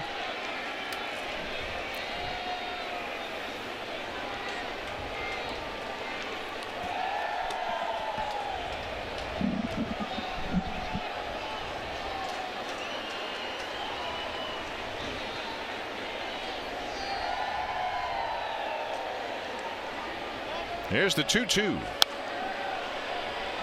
He maintains his velocity well. You always see it at around 96, even in the second inning of work or back-to-back days. I don't know that we've seen Axford drop down to the 93, 94 range much at all this year. No, and John's a big man, 6'5", who weighs over 220, and even though he's 35 years old, he can still get it up there. I asked him how he's increased his velocity. He said, I just understand more how to maintain my strength. Ground ball to third. Solarte in time for out number 1.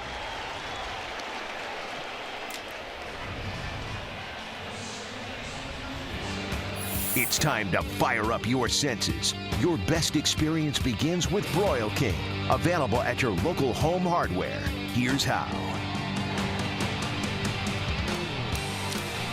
Nice afternoon in Detroit. It's clouded over a little bit from the beginning of the game, but as we move into the evening hours, still a very pleasant day and evening for a baseball game. Dixon Machado was the batter here for the Tigers, and he's had a nice day out of the 9-hole. A couple of doubles.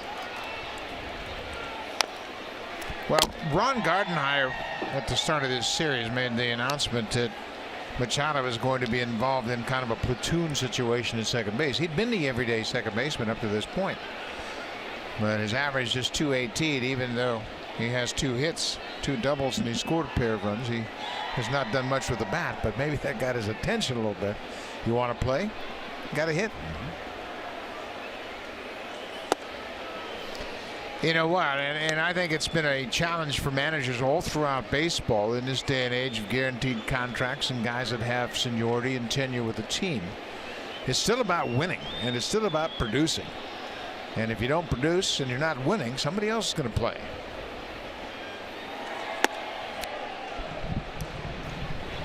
Although when you used to have more guys on the bench than you have now because bullpens were smaller, it was easier to just sit a guy down and bring somebody else in. But a lot of teams right now have a backup catcher, a utility infielder, and a 4th outfielder, and that's it for your bench.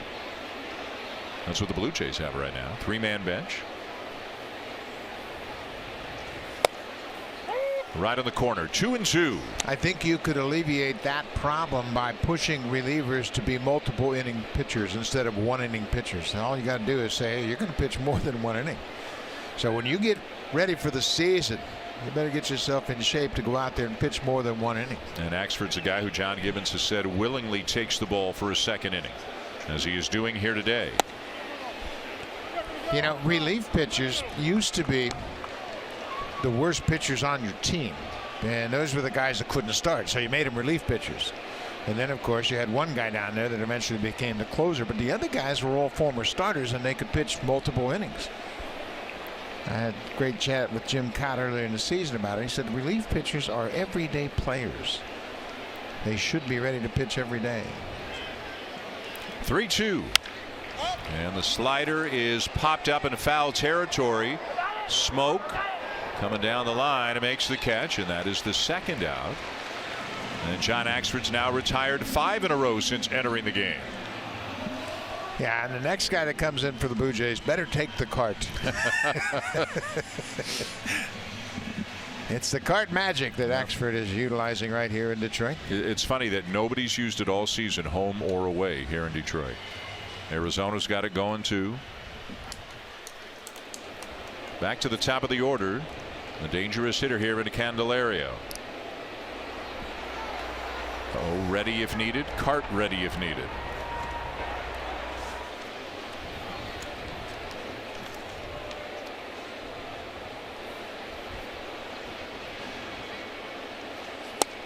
And a strike at 97. This is a good development for the Blue Jays, what we've seen here in the last couple of days from John Axford. Yeah, he went through that stretch of 4 games where he just couldn't get anybody out, and he gave up hits and runs in each of those 4 games, but the last 3 now, including this one, have been pretty good.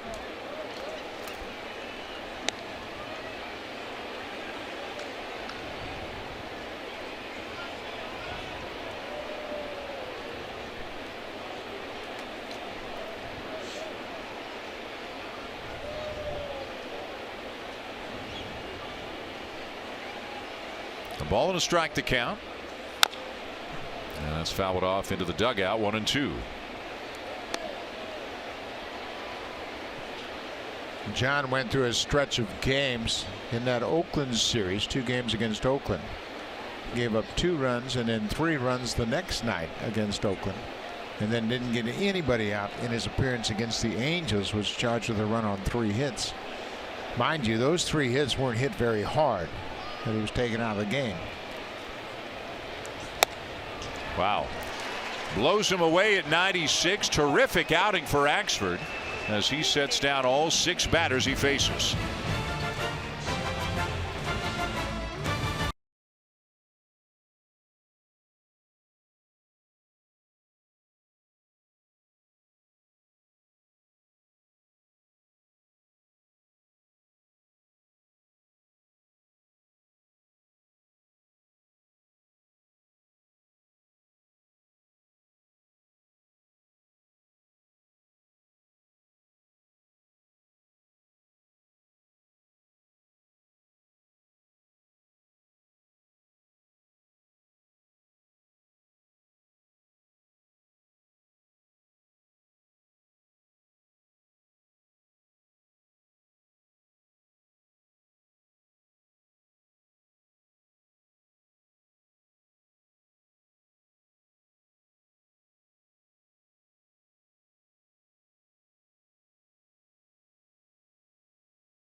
Honda checkered flag event. Check out their all-star lineup.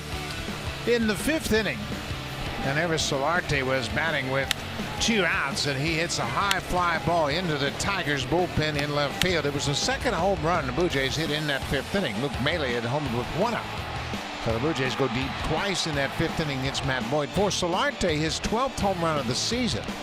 His career high came last year. He had 18 home runs for the Padres in 128 games, so he is on pace to break that personal high as he hits his 12th home run of the season, and we're in a tie ball game.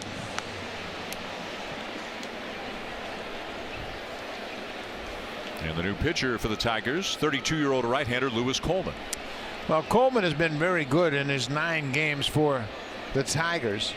2-0 record, a 150 earned run average, just a total of 12 innings. But look at the opponent's batting average. He's been stingy, hasn't given up much.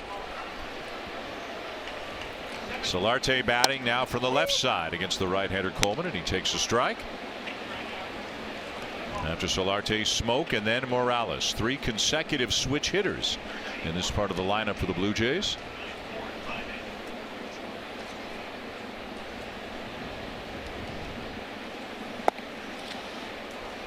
Coleman, 32 years old, began his career in the majors with the Royals.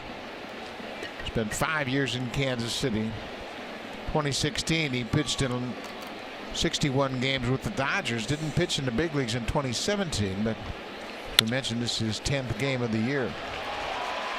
Solarte will be denied on a really nice play by Machado. Solarte's been swinging the bat well. He had doubled and homered, and he was making a bid for a leadoff single here in the 8th, denied by Machado. You can see Machado dives and pops to his feet quickly to get Solarte first out of the inning. Defense has been good for the Tigers in the first 2 games of this series, especially up the middle with Iglesias and the second baseman. Last night it was Ronnie Rodriguez. It's Machado this afternoon. And they shift even more with Smoke up now. And if you want to talk about somebody guarding the line, that's guarding the line. There is no way that a ball is going to get in between Miguel Cabrera and the foul line. Yeah, if he reaches for a ball, he'll be 3 feet in foul territory.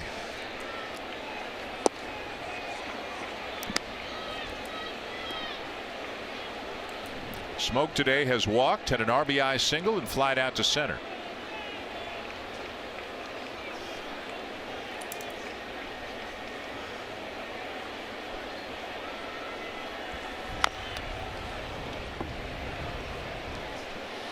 Coleman has been a Royal, a Dodger. Last year was in the minors with both Arizona and Cincinnati, back in the big leagues with Detroit.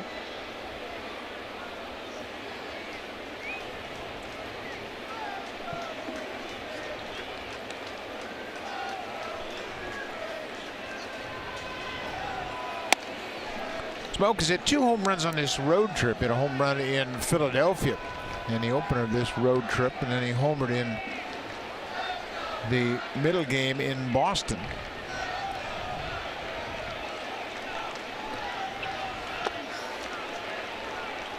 Still hasn't gone on a real streak. He's been steady, quietly productive, but hasn't really gotten on a tear yet. No, he hasn't, and his batting average is right at .250. He kind of had a bit of a slow start last season. A long run into foul territory, and Candelario is there for the second out.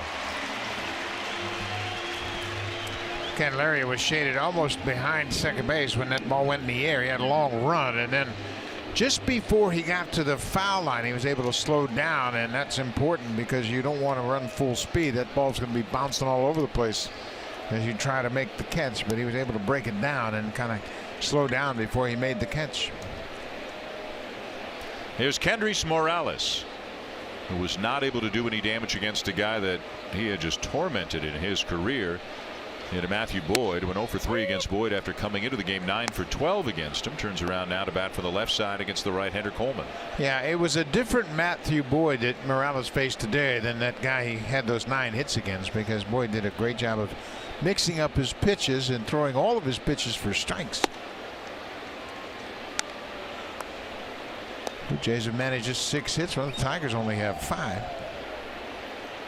Neither team's committed an error. Each team has left 3 men on, and it's tied here in the top of the 8th.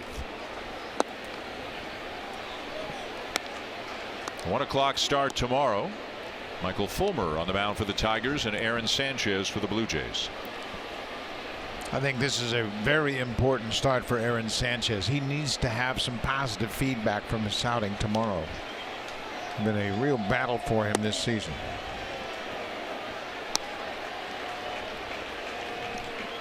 Three balls and a strike on Morales.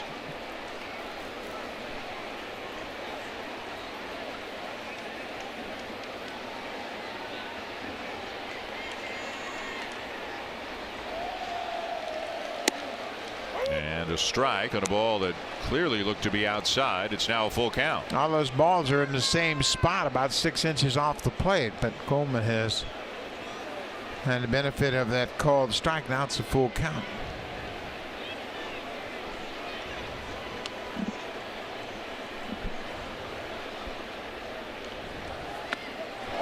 And he got him. So Coleman with a 1-2-3 inning, still tied at 4. Now time for a Blue Jays Central update. Here are Jamie Campbell and Kevin Barker in the Samsung broadcast studio.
Presented by Honda. The Honda Checkered Flag event is back. Hurry in to grab the Civic that matches your game.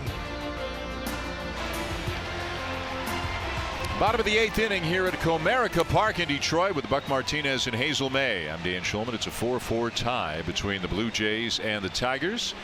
And after 2 great innings from John Axford, John Gibbons turns it over to Seung-Hwan Oh out of the bullpen, who, if you're curious, did not take the card in. He jogged in from the bullpen all by himself. Oh has never faced the Tigers, so he's going to go out here and have the advantage in my mind. He has pitched very well lately. The velocity on his fastball is very good. Break on his slider is sharp and late. And he's got to deal with the power bats in this Tiger lineup. Castellanos, Cabrera, and Martinez. Castellanos, another multi-hit game. He's 2 for 3 with a single, a double, and 2 RBIs. So he's 5 for 7 so far against Blue Jay pitching in this series.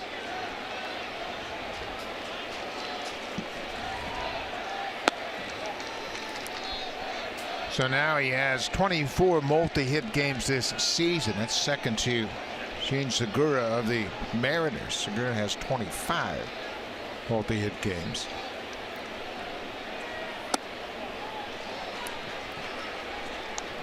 He'll split her off the plate outside. 2 balls and a strike on the dangerous Castellanos.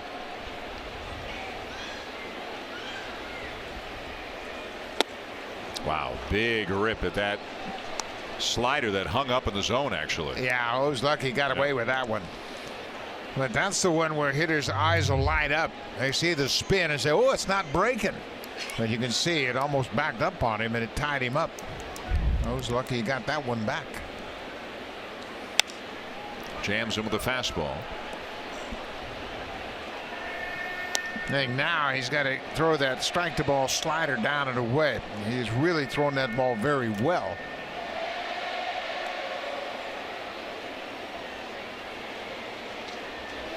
Happ went 5, gave up 4 runs. Axford a perfect 2. Now 0 here in the bottom of the 8th. And again the 2-2 pitch, and the fastball swung on and fouled off.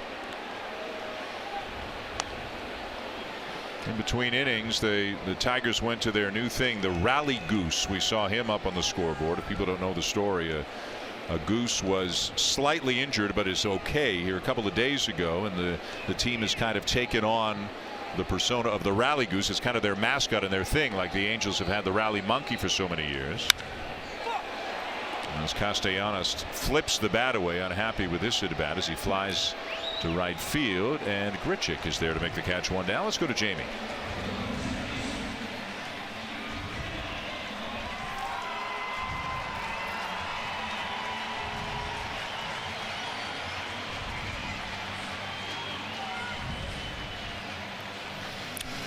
A young third baseman with a lot of pop that the Yankees are very high on. He hit that one off Kevin Gausman, and Masahiro Tanaka is on the mound for the Yankees in that game. Gleyber Torres has been named the American League Rookie Player of the Month, so they have really done a good job with two of their young players that have stepped up and made big contributions for New York. Here's Miguel Cabrera, a couple of strikeouts and a walk. You know, the scary thing about the Yankees too is Giancarlo Stanton hasn't gotten going yet. Wow, bullet up the middle into center field, a base hit for Cabrera.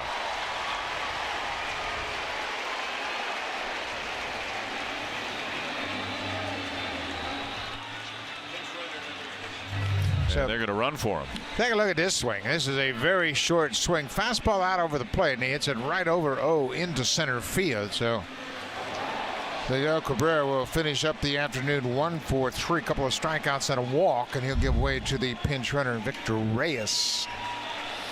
Reyes, a good-looking young player. He's a switch hitter that can run. Tie game, bottom 8. So Ron Gardenhire going to his bench for a little more speed. Victor Martinez is the batter. 3 on the right side of the infield for the Blue Jays. Solarte has swung around to the right side. Diaz alone on the left. Like with Morales, if O can get a ground ball here, it's virtually an automatic double play with Victor Martinez running. Reyes at first base. He is 3 for 3 in stolen bases this season, considering he's only had 40 at bats. He's looking to get a lead.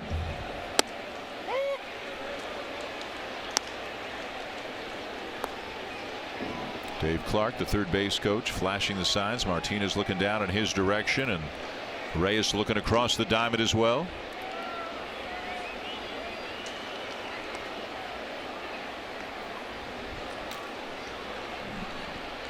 The 0-1.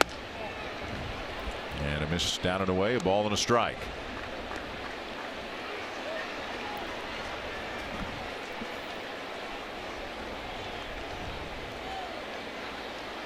O has been a very steady guy out of the Blue Jay bullpen this year. Just a couple of blips here and there, but generally very dependable. In his last 5 outings, covering a span of 6 innings, he's allowed just 2 hits, no runs, and struck out 8. He's gotten better and better as the season has gone on.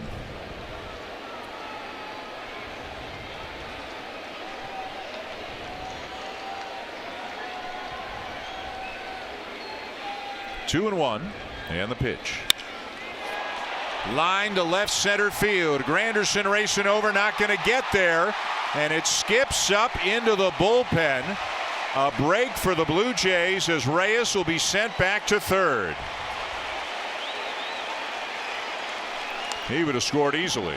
Yeah, he was cruising around third when they stopped him after that ball bounced over the wall in left center. How about Cabrera and Victor Martinez coming through against O here in the 8th inning? Cabrera singled with 1 out, and then Victor Martinez hits an opposite field ground rule double. Just his 8th double of the season.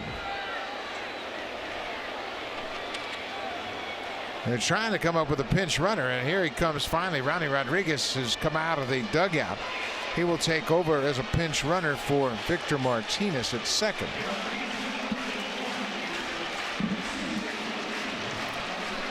And Maley on the mound talking to O. The batter is Goodrum with John Hicks on deck.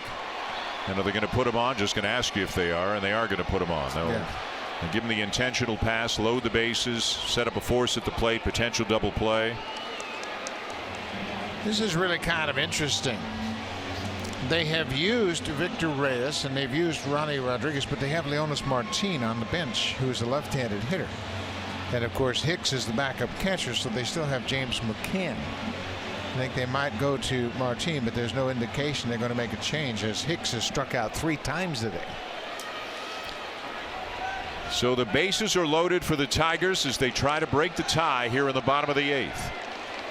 1 out in the inning and 0 in a jam. Fouled back.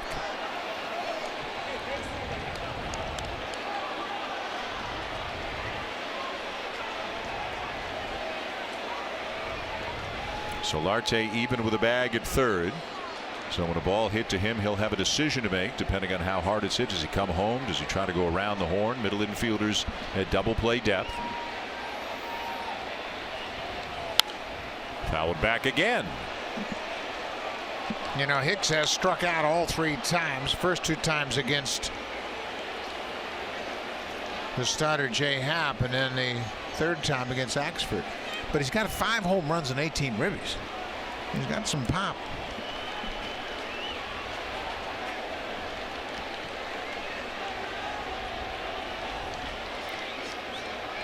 The 0-2. Popped up, smoke into foul territory, can't get there. Wow, that's unfortunate. Oh, really jammed Hicks. It's just a little pop up in the foul ground, and Smoke couldn't make the play. So Hicks will have life. I mean, he really gets jammed and barely gets it in the air. But Smoke can't run it down on the first base side in foul territory. Whoever came up with the expression, it's a game of inches, knew what they were talking about, didn't they? It was right there. 0-2 again, fouled back. Pretty good rip there by Hicks.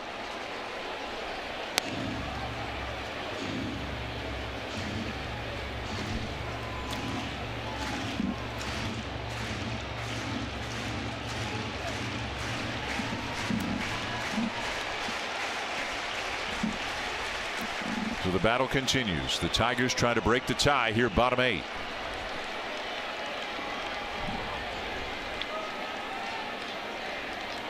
O's got the sign he wants. And another 0-2. And another fastball that's fouled out of play.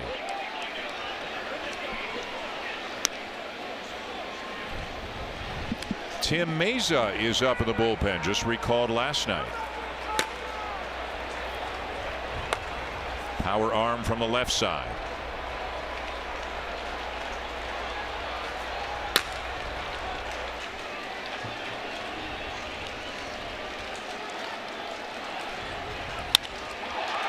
Up the middle, a base hit. 1 run is home. Rodriguez rounding third. He will score. Goodrum to third. 6-4 Tigers. 1 swing of the bat can erase 3 strikeouts for John Hicks, and he battled a couple of tough pitches, and then there was that little pop-up that fell safely in foul territory. Smoke couldn't get to it.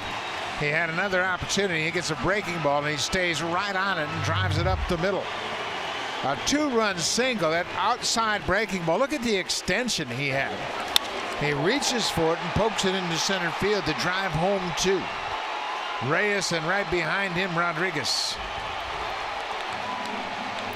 Is that just one of your tip your cap moments? He kept fouling off 2 strike pitches and finally did what he had to do? Nothing you can do about that. The pitch was probably 6 inches off the plate outside. Now Jacoby Jones lifts a fly ball left center field. Granderson settling underneath it, plenty deep enough for Goodrum to tag and come home on the sac fly. It's 7-4.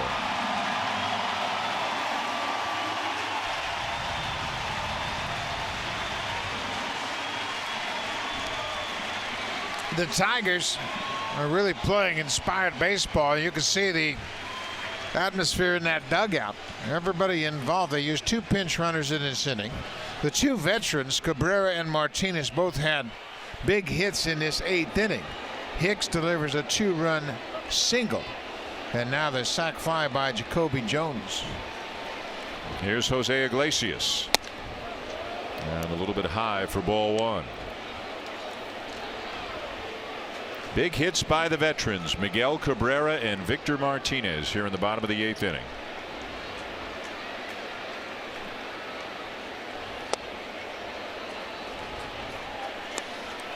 And now the Blue Jays will come up at least down by 3 in the 9th inning, trying to avoid their 5th consecutive loss.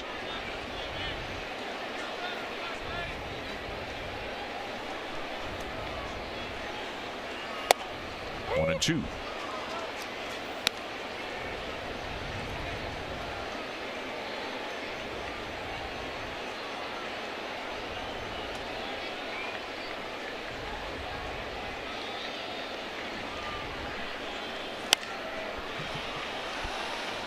Smoke again, and again no play. Meanwhile, in the Tigers' pen, it is Joe Jimenez, who generally is their 8th inning guy, but as we mentioned, their closer Shane Green has pitched on 3 consecutive days. So Ron Gardenhire will ask his 8th inning guy to try to get a save here today.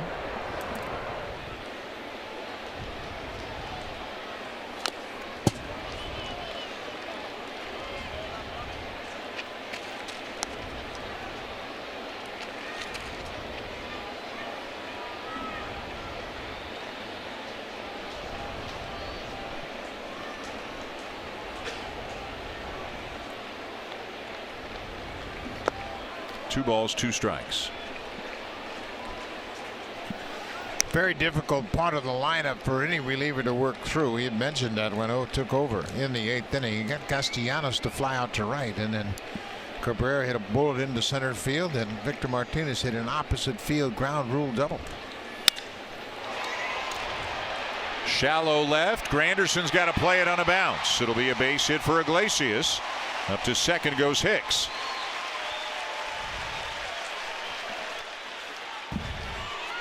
And here's Gibby.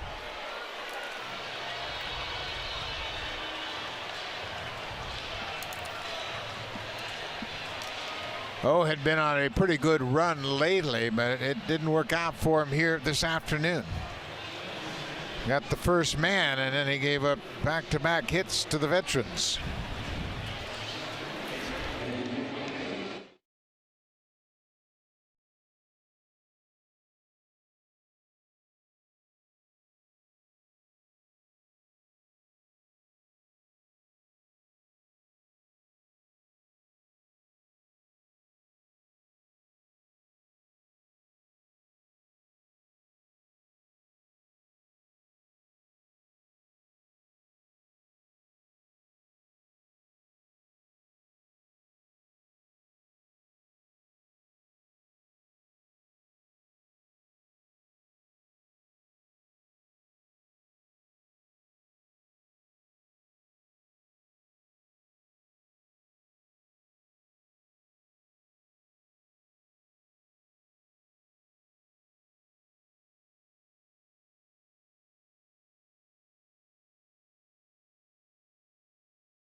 Day as he couldn't handle the Tigers, and Detroit scores 3 in the bottom of the 8th to take a 7-4 lead, and that brings in left-hander Tim Meza.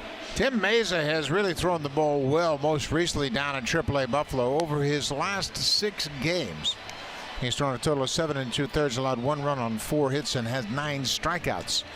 He told me earlier today that he has raised his arm angle on his slider, and it's creating a much better break on that slider. He's got enough fastball, and I think eventually, when he commands his slider and his fastball, he's going to become a very consistent reliever in the big leagues. 3 runs in, 2 men on, 2 out, and here's Dixon and Machado, who's 2 for 3, a couple of doubles. It's funny when you look at Meza's numbers over his time in the big leagues. The ERA, his career ERA is over 6, and he's given up a lot of hits. But then you look at the strikeouts and walks. In 23 1/3 big leagues innings, he's walked 6. That's fine. And he struck out 34. That's great. And it's those numbers that make the Blue Jays think that this young guy's got a lot of upside. He gets a lazy fly ball to left, and that'll end the bottom of the 8th. But it's a damaging one for the Blue Jays. The Tigers score 3-2 on that base hit by John Hicks. 7-4 Detroit going to the 9th.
Series tomorrow afternoon with Blue Jay Central at 12:30. First pitch just after 1 o'clock here locally in Detroit. Aaron Sanchez is on the mound for the Blue Jays, so we invite you to join us tomorrow afternoon. Changes for the Tigers going to the 9th inning, as Nico Goodrum, who was in left field, has come in to play first base. Victor Reyes, who pinch ran for Cabrera, stays in the game in left field, and the pitcher for the Tigers is right-hander Joe Jimenez.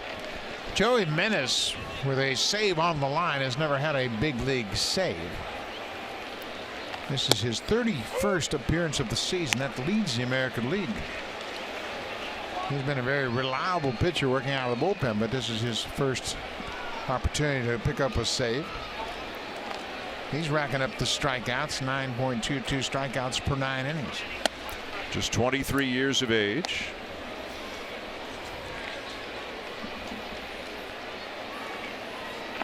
He's from Puerto Rico. Came out of the Puerto Rican Baseball Academy. He's a big fella. Slider swinging a miss by Pilar, 1-2. His fastball will touch 95, 96 miles an hour. And for the most part, right-handers are going to see fastball slider.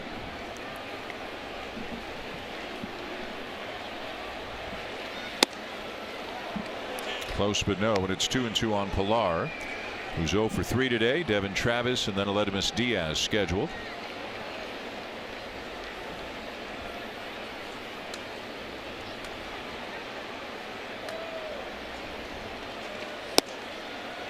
.98, but he pulled it way off the plate outside.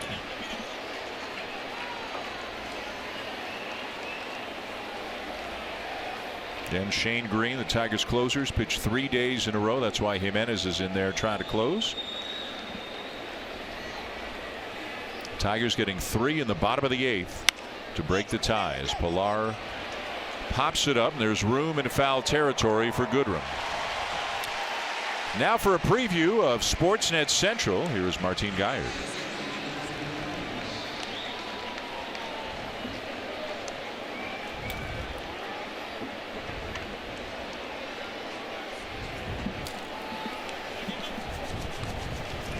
All right, Martin, thank you. The Blue Jays with 1 out here in the 9th inning, down 7-4. And Devin Travis is the batter. He's 1 for 3.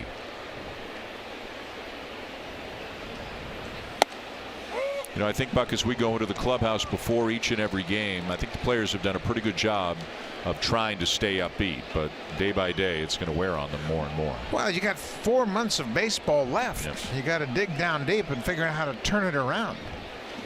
And I think the one thing that the players have to do as players, individuals, just look in the mirror and say, what can I do to make this team better? What can I do to make my position help the ball club win? If it's taking a few more extra ground balls, taking a few more swings in the cage, helping your teammates get better. But there's 4 months of baseball.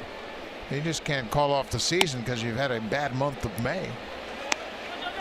And, you know, I don't care, coaches, managers, it's on the players. And the players are the ones that have to get this thing turned around. And it's not going to get any easier. I mean, the Yankees come to Rogers Center Tuesday and Wednesday. And then the Orioles, who are struggling mightily, even worse than the Blue Jays, they'll be there over the weekend. But, you know, nobody says, hey, you guys are having a tough time. You know, don't worry about it. We won't play so hard against you. That ain't happening. And it starts tomorrow afternoon right there. Yep. And it's a big start for Aaron personally, and a big start for the ball club. He's got to get his season turned around. Backhanded to Goodrum. Feeds Jimenez 2 down.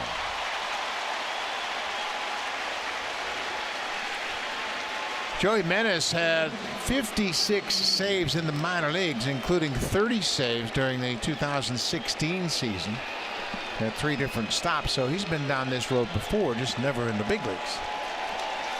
And a big Saturday crowd that's thinned out a little bit in the last 15 minutes or so. Many of them now standing and supporting their Tigers. They love the effort they're getting from this team of younger players, scrappy guys, trying to prove people wrong, exceeding expectations so far.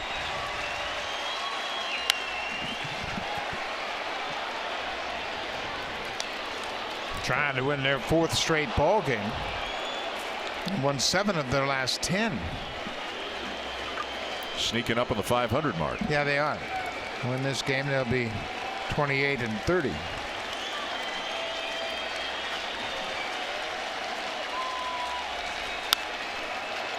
Ground ball to third.